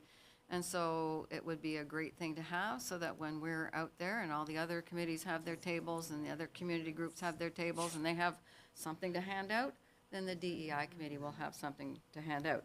And now the information is coming from our website, so it's not content that has to be created. It's a conversation about what do we take from the website so that creative Andrew can make a lovely brochure for us. And is the thought that the brochure could double as an insert to the tax bill or water bills or something like that? Any brochure could, for sure. I think the more utility that we can get out of a Yeah. printed piece, the better. Yeah. At the front? Yeah. Yep. Sorry, it would sit up here at the front door with the other brochures. Any further questions, discussion on this? So I have a motion that we direct staff to develop a draft design for a pamphlet/brochure for the DEI committee based on existing information on the DEI webpage. Do I have a mover? Councillor Capes moves, seconded by Councillor Mantelo. Any further? No. Question period has come and gone, and you have a chance on Saturday. I'm going to call the question on that. Any opposed? Motion is carried. Sorry, Fred. So would council like me to add that to the list of unfinished business, just so we have a record of that? Yes, please. Do you need a motion specifically to do that? I think direction will be fine. Okay. My own rule, your worship. Okay. We'll let you do that. Okay, Southern Georgian Bay Lake Simcoe Source Protection Committee. And there's a document there. Ralph?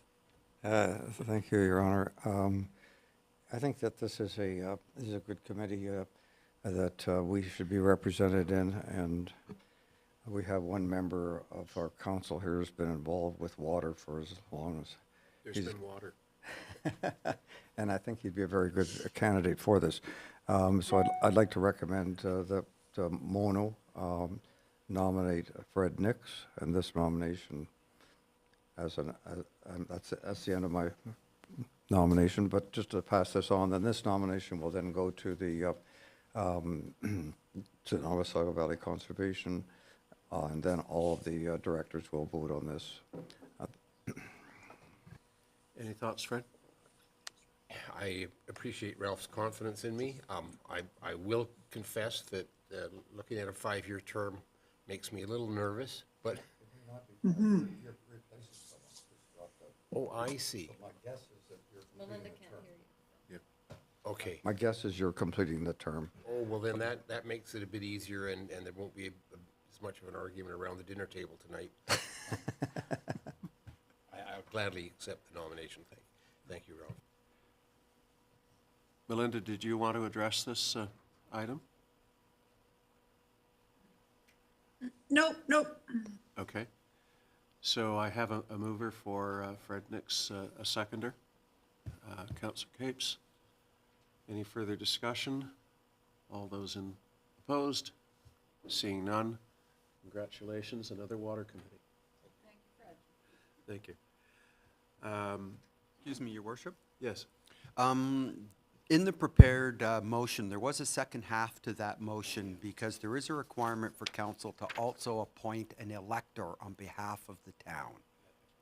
Okay. So I sort of freelance the motion, but the second part of that motion is that Councillor Ralph Mantelo be authorized voting member for the town of Mono. And I see a mover, Councillor Capes, seconded by Deputy Mayor Nix. Any opposed to that? And that motion is carried. Next item is a motion by Councillor Capes on a vacant home tax. Over to you, Elaine. Thank you. Yes, so this conveniently came out, this letter from the minister saying that this could be implemented. So as the motion says, we wish to make a contribution to dealing with vacant homes, making them available for housing. And this tax must be initiated by the County of Dufferin before Mono can assess this tax. And therefore, that I ask if our county representatives could put this on the table at the county meeting so that they can allow us to implement a vacant home tax in Mono. Okay, shall I read the motion and then we can discuss further? Okay, whereas a letter was released April 4th, 2024, issued by Ian Freeman, CPA, CMA, Assistant Deputy Minister, Provincial Local Finance Division, stating, quote, an unoccupied home is unacceptable in a housing crisis. That's why Ontario is empowering municipalities to make more vacant homes available for housing. Ontario has responded to municipal requests for additional clarity and flexibility around existing municipal vacant home tax authority by bullet point, extending authority broadly to all single and upper tier municipalities to impose a tax on vacant homes effective immediately. And that recognizes that in our instance, the county has tax policy responsibility. Second, releasing a provincial policy framework. Municipalities will be supported with a new provincial policy framework that sets out best practices for implementing a vacant home tax. The framework will also encourage municipalities to set a higher vacant home tax rate for foreign-owned vacant homes. Amendments have been made to relevant regulations under the Municipal Act 2001. The provincial policy framework for municipal vacant home taxes has been released, and whereas Mono wishes to contribute to making more vacant homes available for housing, and whereas a vacant home tax must be initiated by the County of Dufferin before Mono can assess this tax, therefore be it resolved that the Council for the Town of Mono asks the County of Dufferin to consider investigating the feasibility of instituting a municipal vacant home tax, and further that Council for the Town of Mono asks the town's county council representatives to introduce a motion at county council to consider investigating the feasibility of instituting a municipal vacant home tax. Do I have a mover? Councillor Capes, Councillor Magdalene seconds. Further discussion, Fred? Yeah, I'm all in favor of the motion, but I do have to admit, given the problems Toronto has had with the vacant tax, that it concerns me. But all we're asking to do here is get the county to investigate it. And which we will do. I would ask John, is it governance? Which committee should this go to? Go to general government. General government. Yeah. So it'll be up to John to do that. And my last thought on that, I'm still in favor of it, but I'm worried about the administrative cost of trying to do something like a vacant home tax. I think it just might turn out to be horrendous. I'm still in favor of the motion, though. Ralph? This is a bit of a niggling point, but we're actually not asking them to investigate the feasibility. We're asking them to consider investigating it, so they have to decide whether they want to bother with us or not first. And I think, is that your intention? Well, I was thinking so. Is that your friendly amendment? I would make that as a friendly amendment. I accept your friendly amendment. So the word Take out investigating consider. comes out. No, and consider comes out. That county council investigate the feasibility of instituting, yeah. Fred, Good have you call. caught that?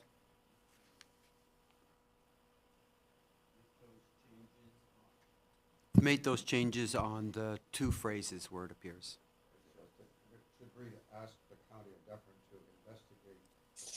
Hello, Yes, Melinda, sorry. Jump in. just, I can't, Ask the County I of Dufferin cannot hear- to investigate the feasibility. Do you get not that? to consider investigating, but to investigate. Exactly. Thank you. So I just echoing what Fred Nix said about the Toronto experience. My mother-in-law, who is significantly challenged from a site standpoint, woke up one morning to discover a $7,000 surcharge on her property tax because she didn't respond to an inquiry as to whether her condo was either occupied or not occupied. Same thing happened to her sister and about 80,000 other people. So the City of Toronto has made an absolute mess of this.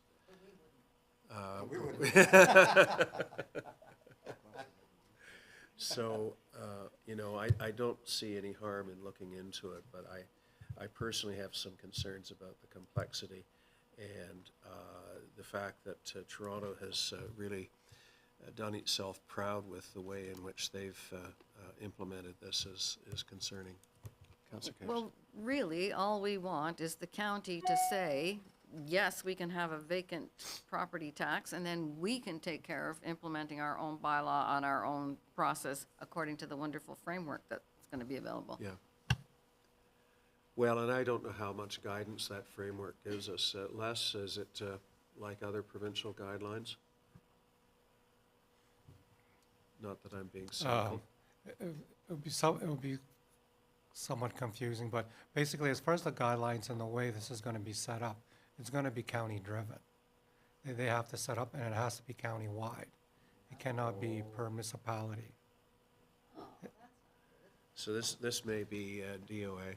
Well, the motions is just asking the county It's to just asking investigate to the do it. feasibility, so they'll come back to us with that. And I think we have, you know, more than justification in asking that it be investigated. And it's likely that people will learn from Toronto. It appears that Toronto has based it entirely on the resident receiving and then responding and sending in an application. And I have a good friend who also has a condo there who didn't respond. Whether she lost it or it didn't come, I don't know, but she got a bill for $8,000. And they have to pay the first installment while they're applying for reconsideration. Oh, isn't that lovely? Okay. Melinda, do you have any comments on this motion? No, nope. Okay. I call the question. Any opposed to the motion? And that motion is carried.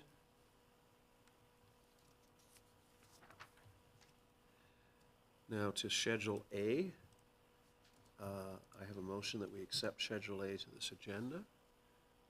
Do I have a mover? Councillor Capes moves, seconded by Deputy Mayor Nix. Items on this agenda that have been raised. We have a number of items that have been requested to be spoken to. The first is item number 4, the letter from Ms. Keogh on Parkland Dedication Bylaw. And I'll have to declare an indirect conflict of interest, so I'll leave the room. Okay.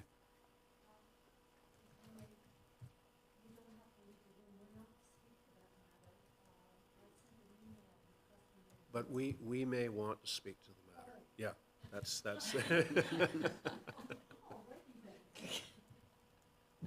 Okay, I think Councillor Capes, you had indicated that you wanted to address it. I did, thank you.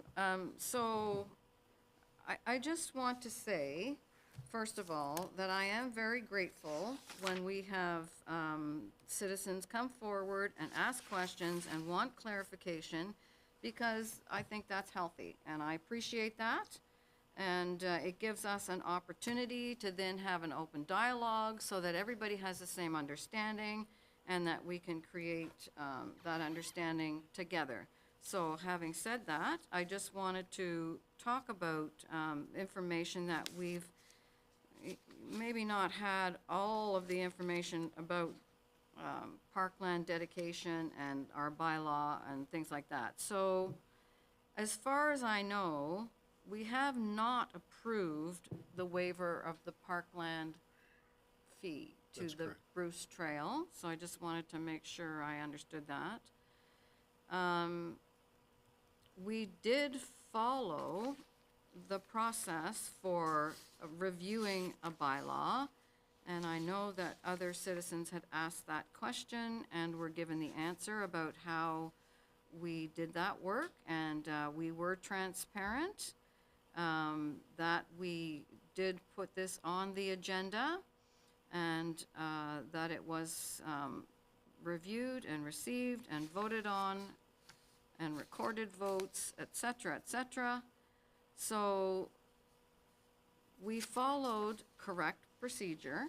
I just wanted to make sure I said that.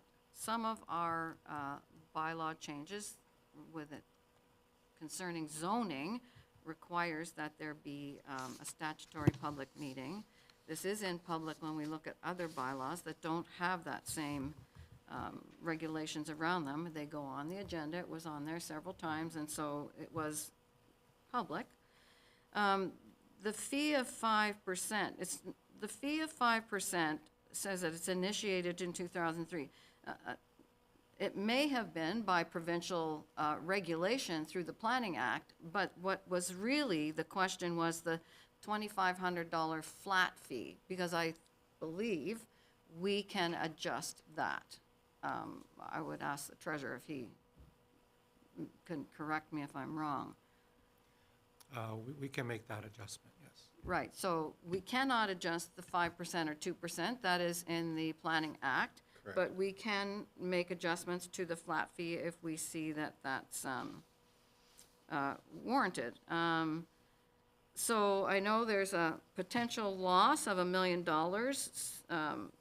that's been reported here, but knowing the two properties, again, there was some confusion about this, but the actual levy is on the severed piece of property, not on the whole piece of property, which I think is what on the second page of this letter says, is that this was the estimated or maybe selling prices of those two properties.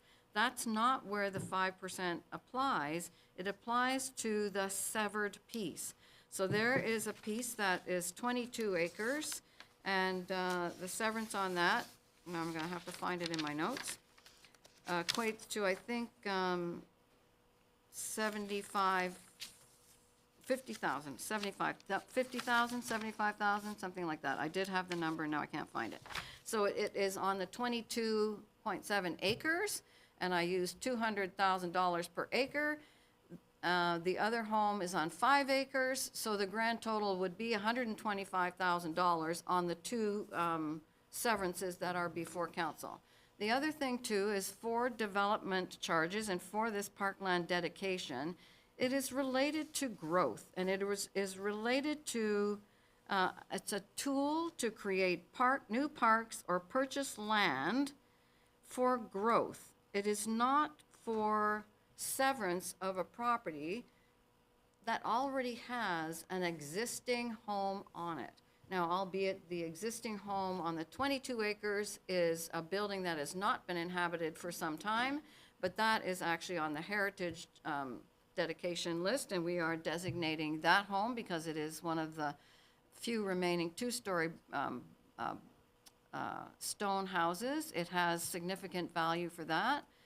The evaluation, I mean, I'm not sure what somebody would pay for that as it sits, but again, it's on that 22 acres. It has a home. It's been accounted for in terms of it not being vacant land. It's not vacant land that's being severed off a farm with new development that is going on it. There's no new homes being built. Their homes already exist on those footprints. So it doesn't really meet the definition of development because it is not to take into account new people, like new homes, new people using the parks. So that's a distinction I think we need to be careful about. And so I just wanted to make sure that, I mean, I know we're going to have a really good conversation about this when we get to the public meeting because it will be brought forward, and I'm grateful for that coming forward. But I did want to bring that forward, and so that's just my initial comments. Thank you. Thank you. Melinda?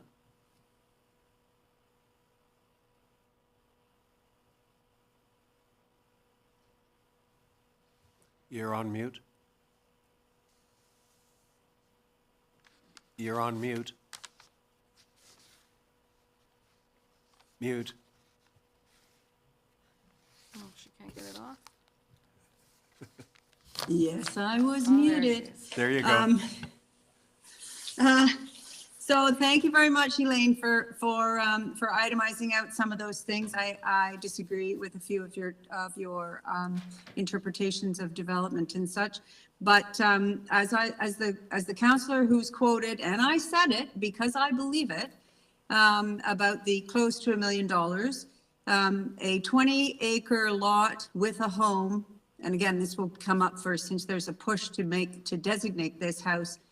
This will be a question as to whether there'll be able to be more land, what the planning for a home on this land will be. But at any rate, a house on 20 acres in Mono is a property with significant value. And so the 5% of that value is completely up in the air. We don't know what that is. And that there are more properties that the Bruce Trail has, since these two purchased, and intends on, and I use the word developing into their conservation. So the point was, the comment taken out of not out of context, but as a sound bite, was that it's $1 million, it's a slippery slope to have made this change, and that we will, over time, see a large portion of money that we could have had, that we will definitely need to maintain the parks and recreation for our residents that we have, that a footpath on some private enterprises property does not equate to. But yes, I guess we're going to be talking about this more. And the question that Elaine's poster also says 5% initiated in 2003. Why wasn't it adjusted annually? That's just a question. That's not necessarily to say that it's something that council should have been doing. The government should have done it as well. Again, the idea that monies are needed for municipalities and for services that we provide our residents. They can't always all come from the property owner when we're trying to keep our levies low, and we need to be availing of funds that we are entitled to collect. So those are my comments on the yellow page, which I think is all we're talking about now, right? Yes. I'd like to make a few comments if I can. It is completely misleading to state that we are waiving fees that could amount to $250,000 and more without any public input. Number one, council did not vote to waive the fees. What council did was it voted to give the discretion to the Committee of Adjustment to receive input from those who have a severance before it as to whether or not a waiver is appropriate, either in full or in part. So it's a Committee of Adjustment decision. It's not a council decision. But we decided to give the Committee of Adjustment some flexibility, and the hope is that they would obviously only do it upon submission from somebody wanting a severance, and they would have to demonstrate to the satisfaction of the Committee of Adjustment that there is something of material value to the municipality. And I maintain that when the Bruce Trail is creating meters and maybe even kilometers of trail as a result of its purchase of land, it's patently unfair to then turn around and ding them with a parkland dedication. So I looked at it from the standpoint of equity and fairness, but I want to clear up any confusion that this flyer has created. Council has not approved Bruce Trail Conservancy request for a waiver of parkland fees.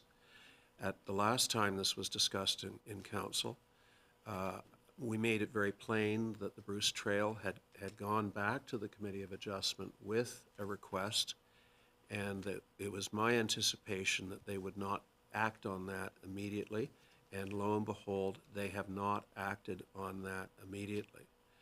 The notion as to what we forego is simple guesswork. You know, it is basically 5% of the retained portion as determined by a help me out here, but No, it would be an assessor. It would be like a property, somebody who evaluates property value. Huh? An appraiser, thank you. Thank you. So we do not know how much this could impact us because A, we can't predict what the Committee of Adjustment will do, and number two, we can't predict what the amount would be on the retained portion. The back half of the brochure speaks in terms of the sale price or the assumed value of these pieces of land, and that's incorrect to apply 5% to $3,665,000 as an example. It's considerably less than that. I just want to go through the chronology here to refute the notion that we did this somehow in secret or we were improper.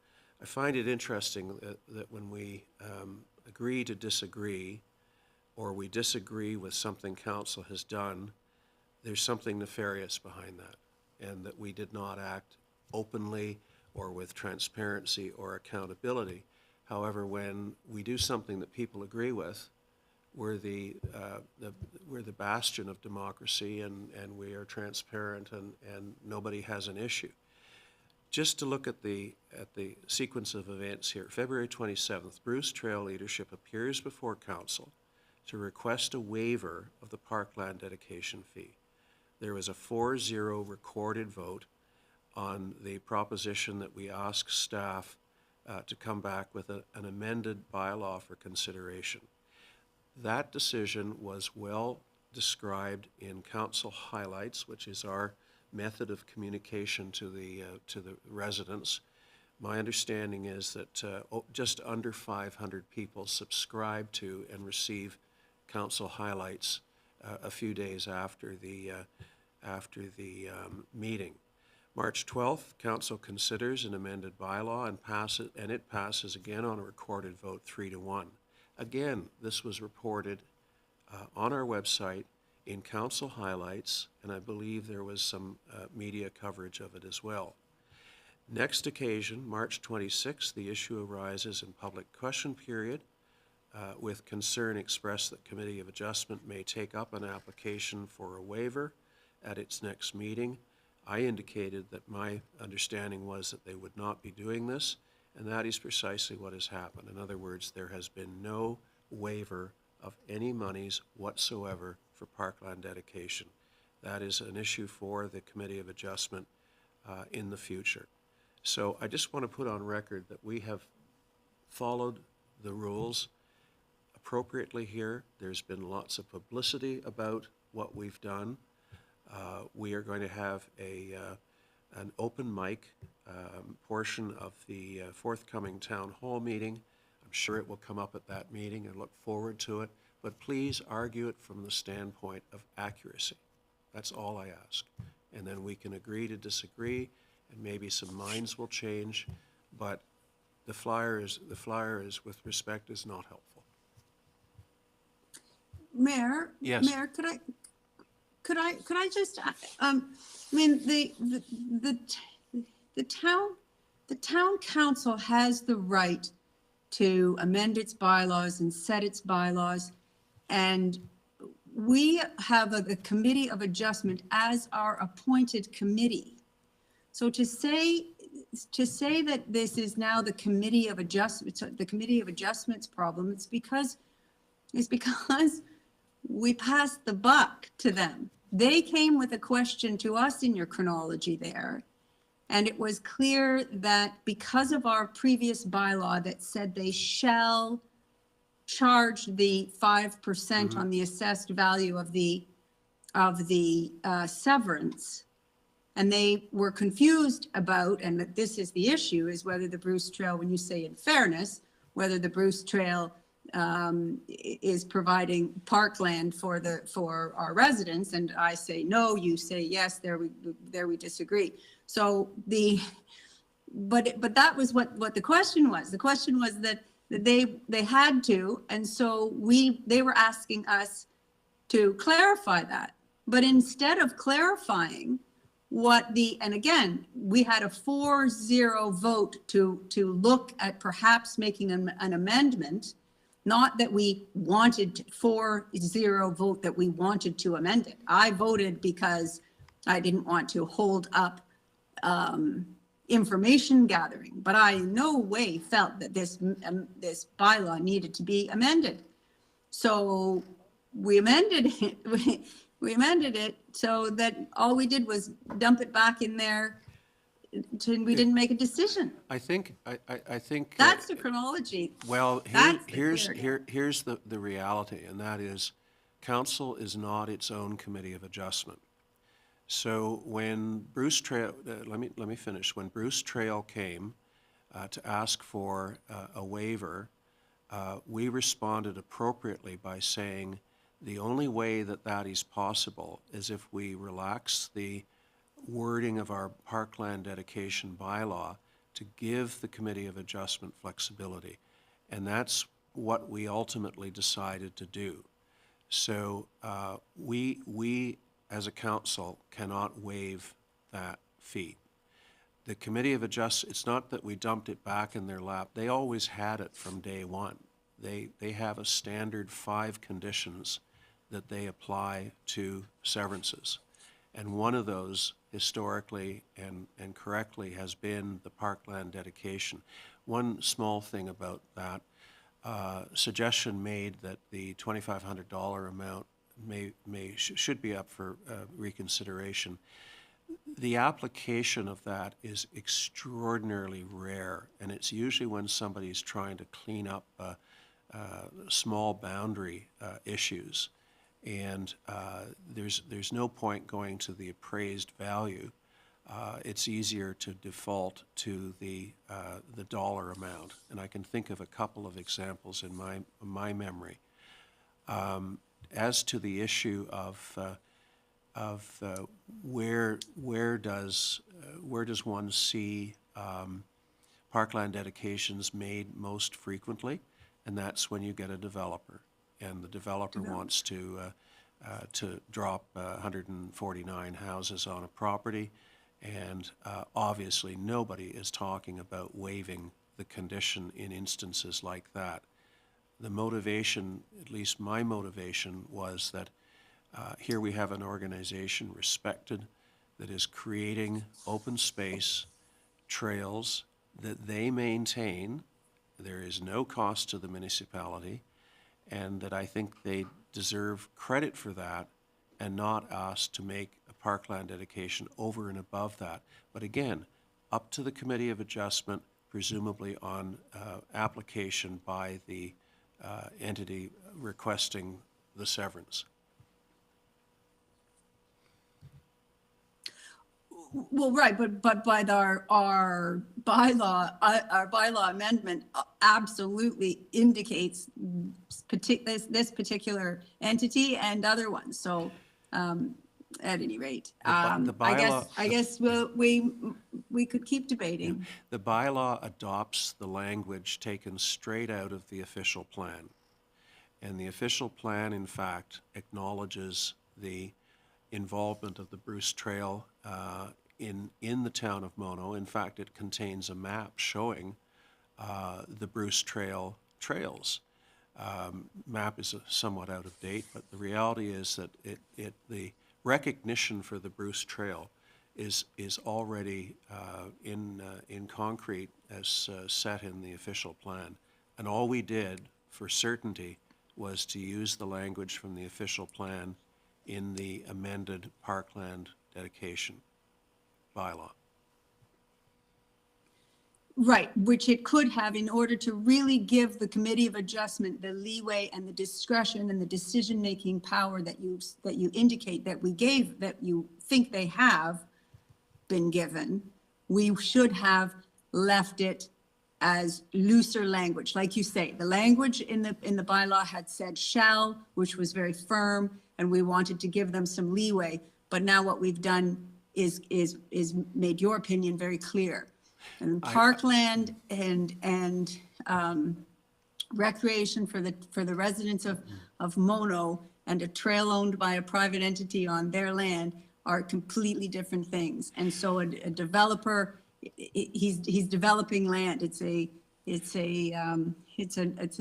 new term 20 years later as to what development is in our time now of climate crisis and so on. That development, we still need new swing sets and stuff. Not to extend the debate, but I think it's important to point out that we needed to send a signal in the amended bylaw that this is a circumstance only applicable in very rare circumstances where the town is receiving a decided benefit. This is not open to the typical applicant for a severance. Doesn't even come into play. And by using wording from our official plan that recognizes the trail, I think that narrows the situation down as opposed to opening it up. Does any member of council want to speak before I do myself in here? I think what we wanted to do was to give the Committee of Adjustment an opportunity to make a fair decision. We didn't want them to be shackled by a bylaw which didn't fit with any opportunity, with any particular situation. And if the mayor's opinion is that this is something that should be waived because of what the Bruce Trail is providing for the town, if they decided that, that's fine. That'd be up to them. But they didn't have that opportunity without this flexibility in the bylaw. There's actually you've talked about it being a double dip. It's actually a triple dip.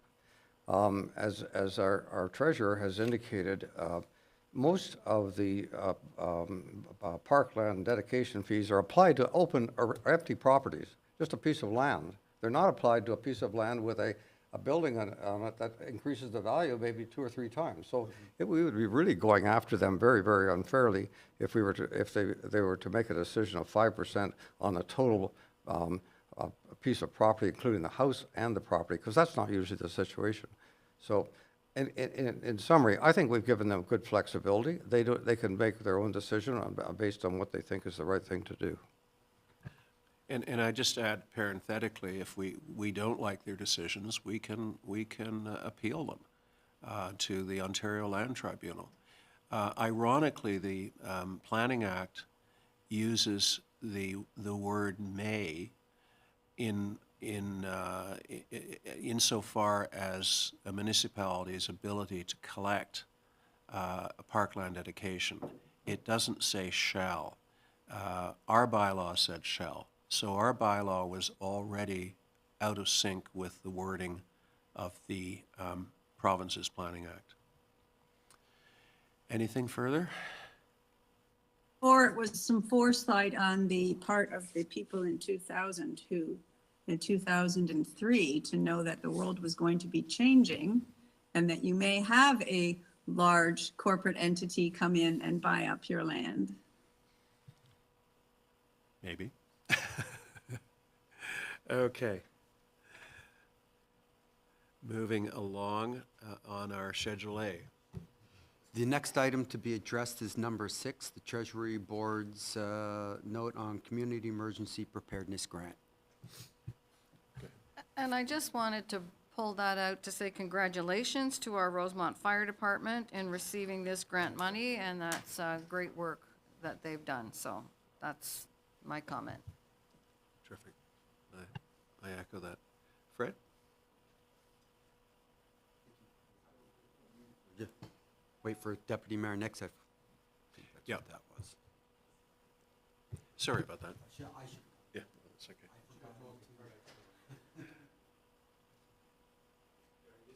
We're putting you back to order.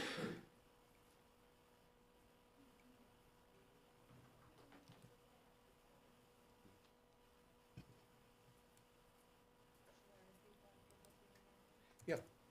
So we're looking at number 6 on Schedule A, and I wanted to just pull that out to say congratulations to our Rosemont Fire Department in receiving that grant money and making the efforts to actually apply for it. That's great news. Okay. Fred? So next was item number 9, the Caledon adoption of an official plan. Again, I just wanted to point out that I looked at this and I looked at the video that they have on their website, and I think they did a really good job of bringing the community together and engaging on a very important document. And I hope that we can keep in mind how we can embrace that approach. So, you know, their video talked about keep what we love, add what we need to thrive, and then they had a have your say. So that was a really good engagement effort, and I look forward to doing that when we look at our strategic plan. Next is item number 12, the MECP's letter on Provincial Day of Action. I'm going to be cheeky here and say, well, so what? We have our Make Mono Shine on May 4th, and we're way ahead of the province. So thank you, Kim. And maybe the province could dedicate some resources to its provincial holdings in the town of Mono in terms of cleanup. Oh, yeah, that would be nice. Do you want to make that motion?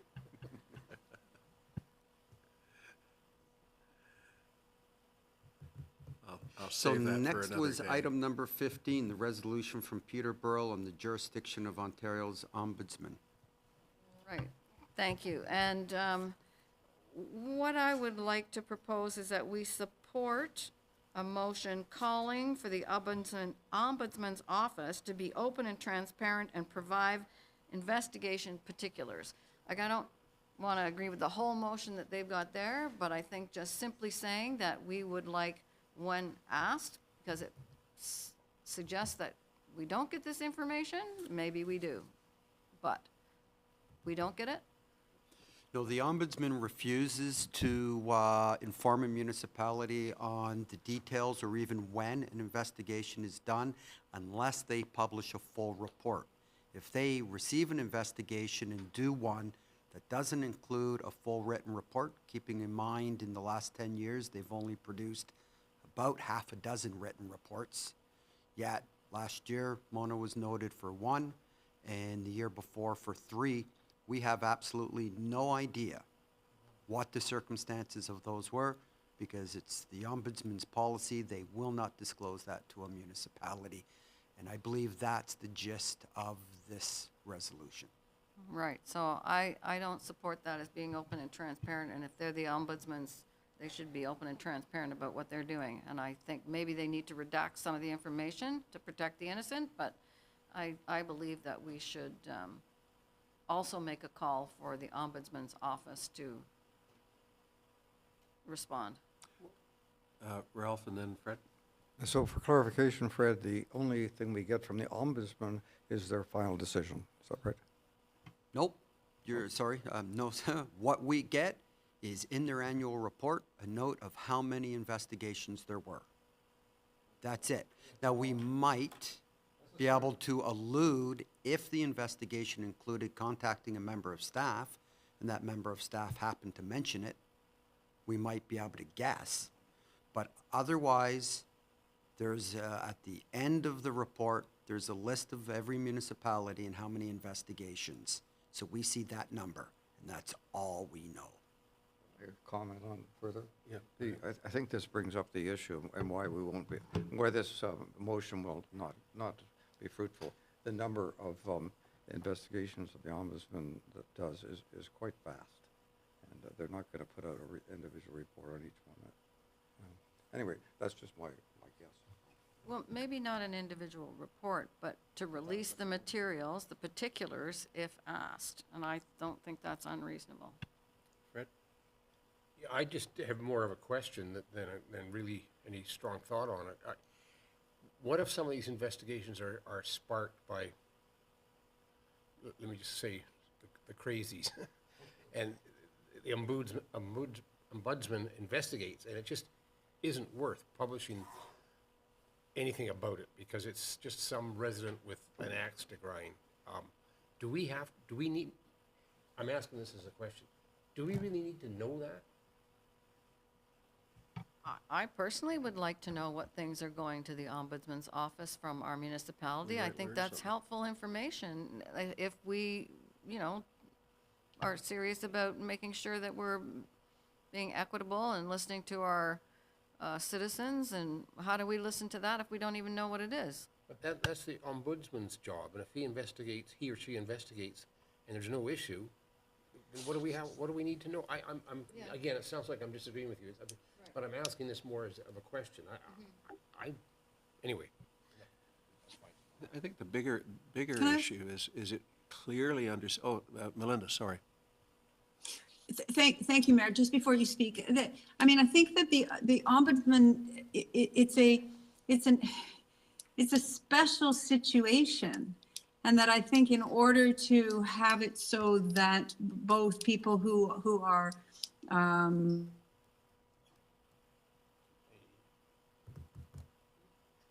Oh. Breeze. Looks cold. did you lose me? Yep, we can hear you now. Okay, I think that it's the Ombudsman's Office Act, the Ombudsman Act, it's to protect people on both sides. And I don't know, I mean, you're curious to know why our municipality might have had a complaint made and so on, but I think that it is a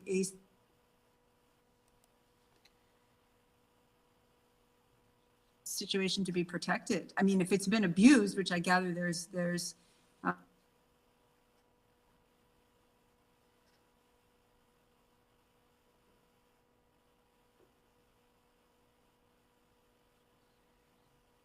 Melinda, you're frozen again.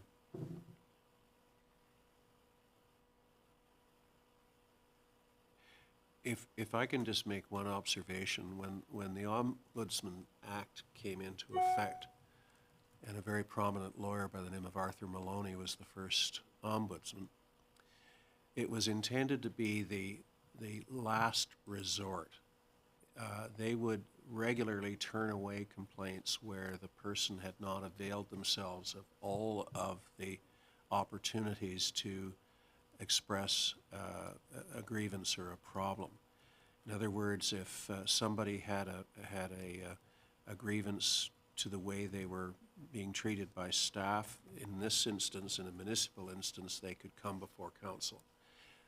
If they hadn't done that, and they had exhausted all of their remedies and still weren't satisfied, they would get a hearing from the office of the ombudsman. I guess what concerns me is that we don't really learn very much when we don't get feedback.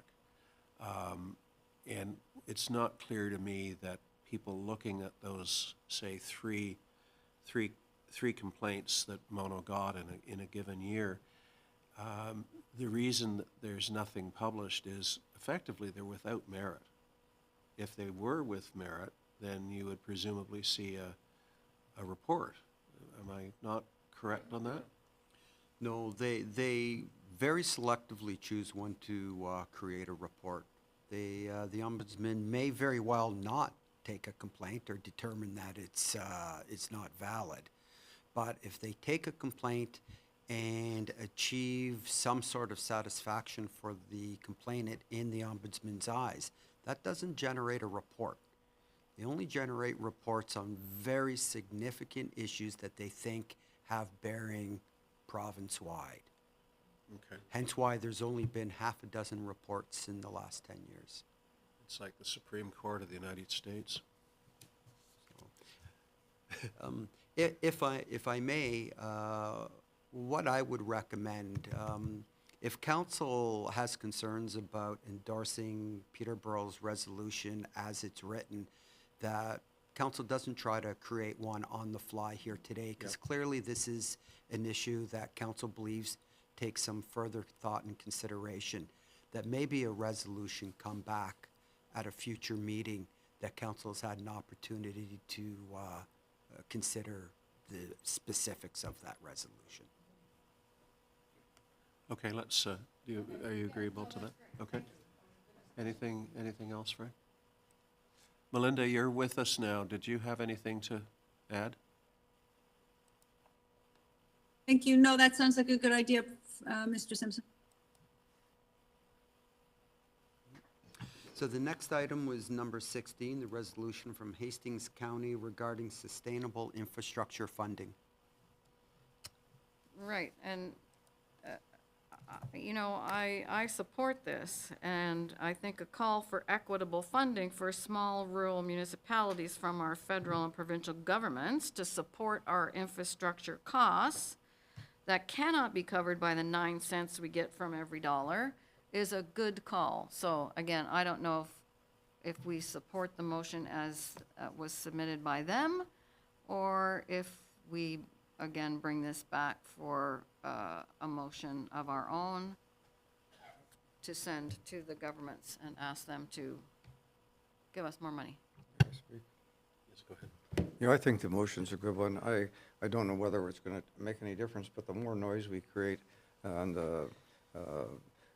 with Queen's Park on this particular issue, the more likelihood that sometime it's going to be recognized. So I think we should send a motion of support for this. And you so moved? So a possible motion for council's consideration is that council for the town of Mono supports and endorses the resolution by Hastings County regarding sustainable infrastructure funding for small rural municipalities. Okay, second, Elaine Capes. Ralph moves. Ralph?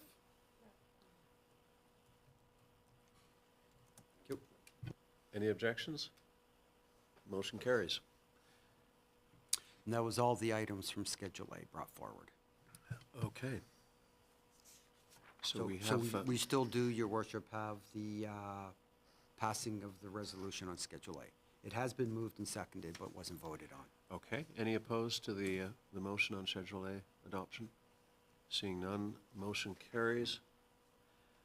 Reports of members of council and staff. Let's start with Les. I have nothing new to report.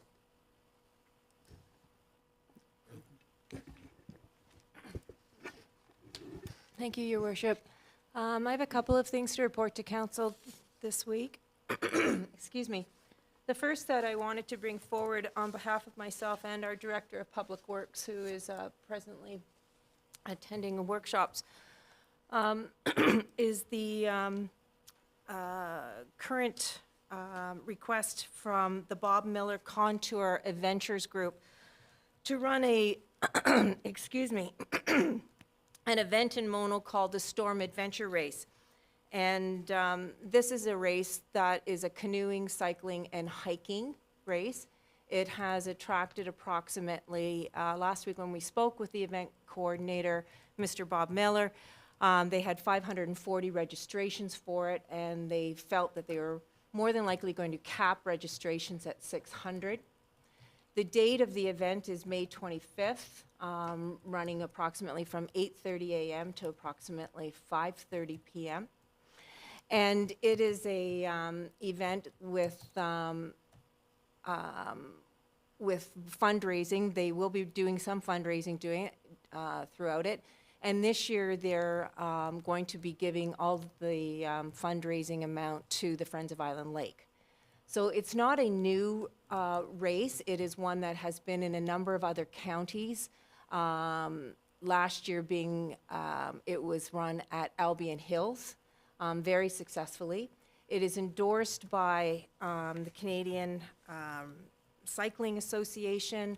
This group has given an incredible amount of information to both the Director of Public Works and myself as far as the cycling routes. We have a $5 million insurance policy that we have been added as an additional insured to. They've given us all of their signage that they're going to be putting up on the day of the event, and even a couple of weeks even prior to the event, such as in the Shelley Anderson tract, which is where they want to hold the hiking part of their event.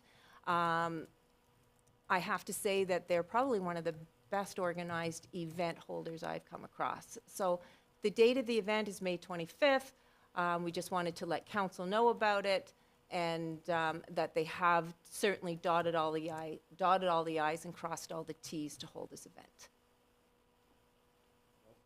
Where will the canoeing part take place? Pardon me? Where will the canoeing part take place? At Island Lake. Okay. It's gonna, and this is a race that goes on all day? Well, they have, it runs from 8:30 to 5:30. They've got 3 different loops involved in the race. And so there'll be different groups setting out at different times. And even within those groups, they go out timed intervals so that, you know, we're not going to see 600 riders all at once. And where is the focus of the parking for this? At the canoeing, Island Lake? yes, Oh, perfect. yes. Okay. Yes, the rowing club has been very much a part of this as well. Any questions of Kim on this? Do you need any resolution from us, or are you just No, informing it's just us? wanting to bring it forward to council so that you're aware, May 25th, Okay. the race will be going on. Okay. Yeah, it's actually very exciting, a very exciting tourism event for our municipality.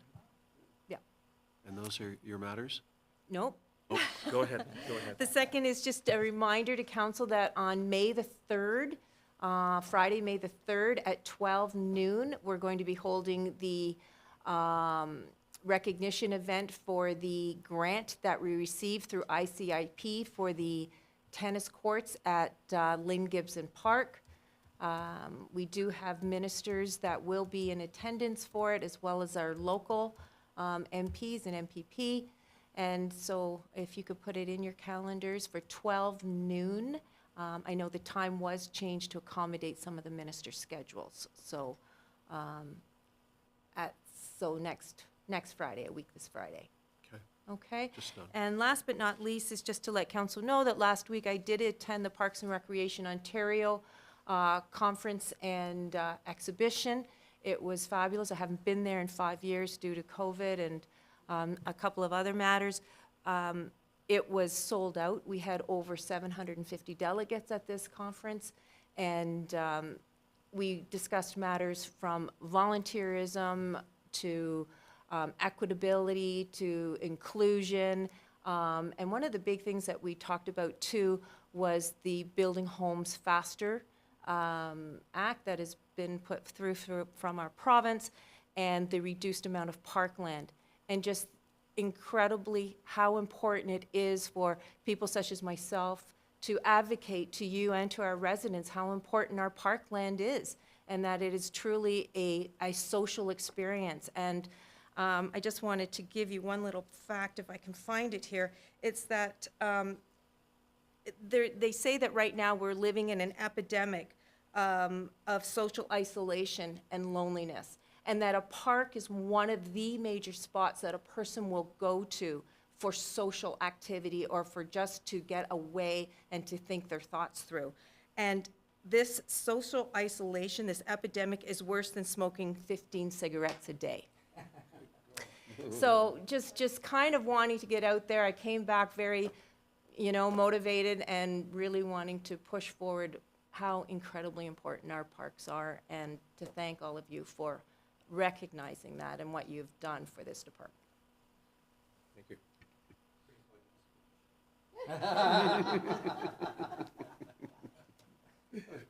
Fred, anything? I have nothing, Your Worship. Okay.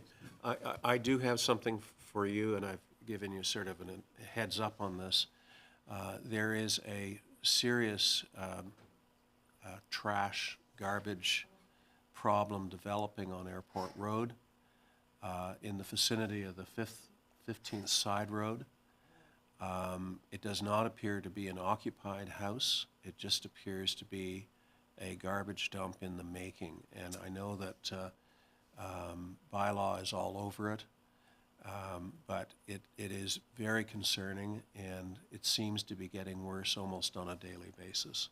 I don't know if any of you have had calls or had occasion to look at the house. It's on the west side of the road in the vicinity of the 15th Side Road.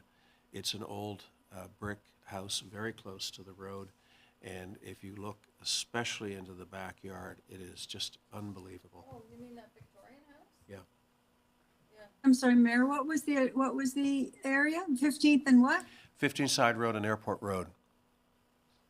It's a Airport, okay, Victorian thank house, Melinda, big Victorian house farm. Appears so.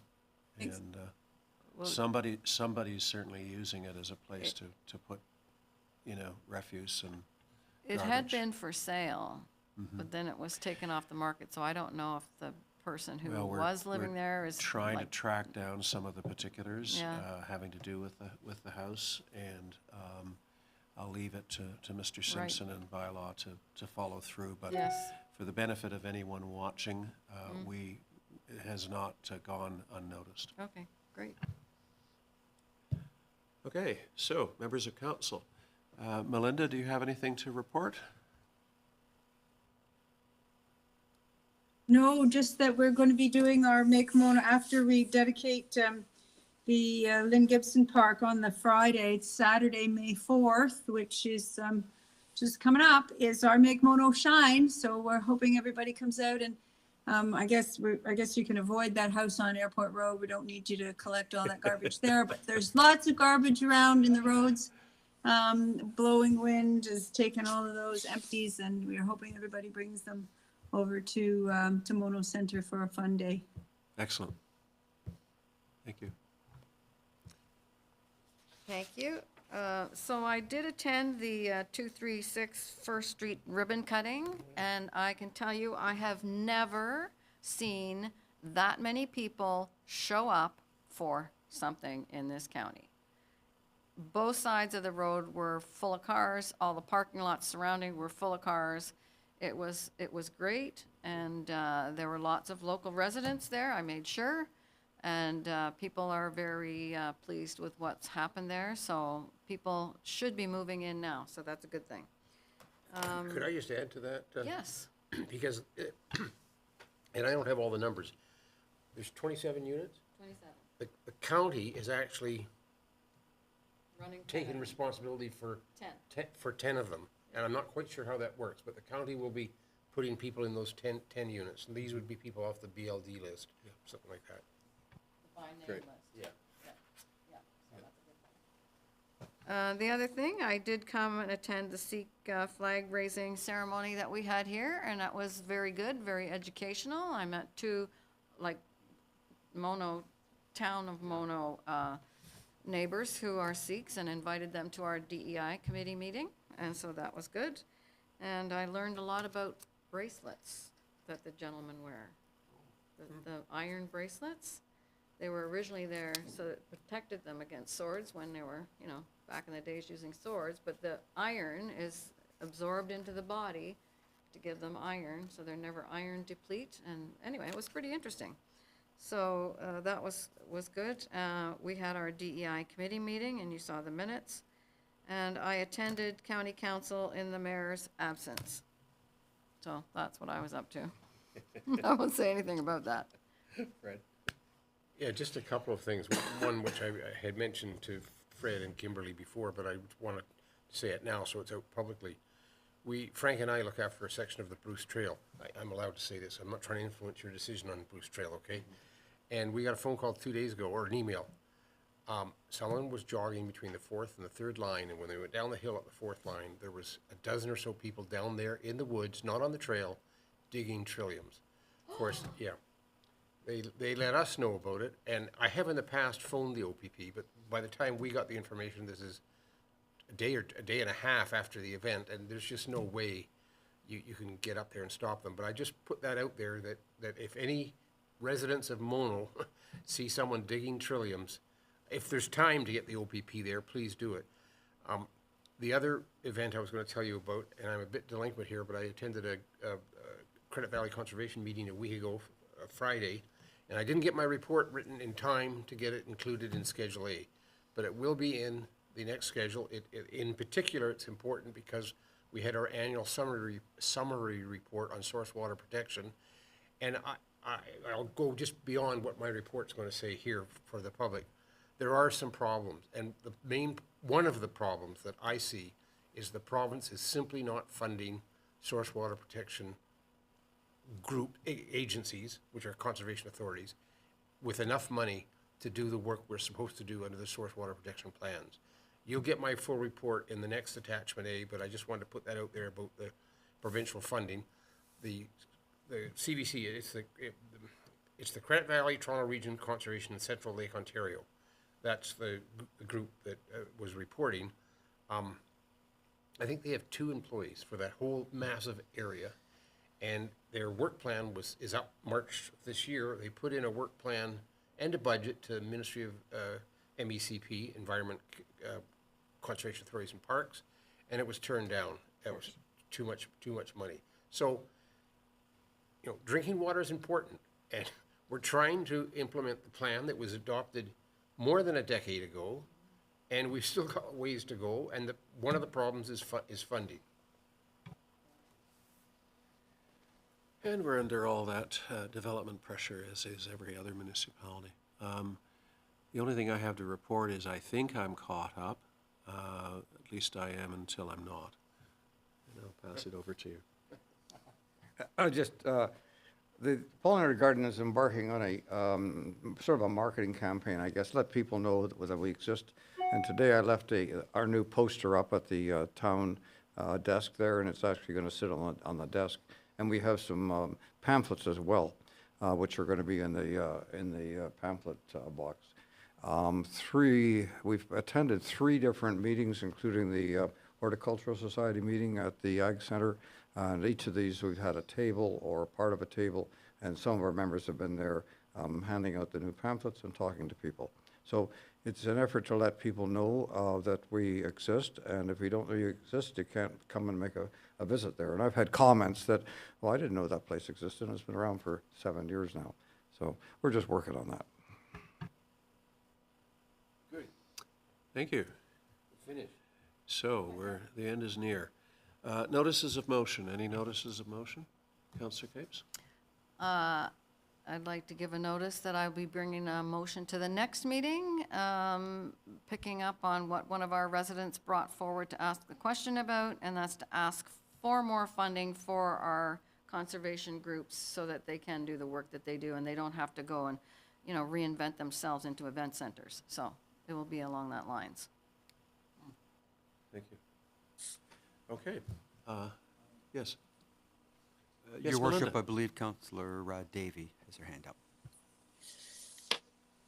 Hi, thank you. I'd like to give notice that I intend to introduce a motion to reconsider bylaw 2024-10 passed on March 12th, 2024, being the bylaw to amend the bylaw 2003-41 Parkland dedication. Given our conversation today, don't know where it's going to go, but in lieu of the public outcry and our public meeting coming up, I thought it'd be good to have that on the agenda. Okay. I've also already written to, as the procedural rules indicate, to the clerk, and he has a copy of my intention. Okay. Now, what are the rules with regard to the way in which you voted originally versus the ability to move reconsideration? Our bylaw doesn't speak in any way to who can move a motion to reconsider. So it doesn't limit it to someone who voted for or against. Can I ask the clerk a question? Yes. This bylaw is, in a sense, generic, but clearly it's going to be before us because of one particular subject. Do I have an indirect conflict of interest if I participate in whatever this motion says? Deputy Mayor Nix, I would advise that you talk to the Integrity Commissioner on that for a full opinion. That's right. Clerk can advise you on that. Yeah, nice try. Okay. Any other notices of motion? In-camera items, I don't believe there are any. I have a motion that we introduce and give the necessary readings to a bylaw to confirm the proceedings of the Council of the Town of Mono in Session 8-2024 held on the 23rd of April 2024, that it be signed by the Mayor and Clerk, sealed and engrossed in the bylaw book. Do I have a mover for that? Deputy Mayor Nix, seconded by Councillor Manctalo. Any opposed? Seeing none, motion passes, and I have a motion that we adjourn this meeting at 7 minutes past 12 in the afternoon. Councillor Capes, seconded by Councillor Manctilo. Thank you, everyone.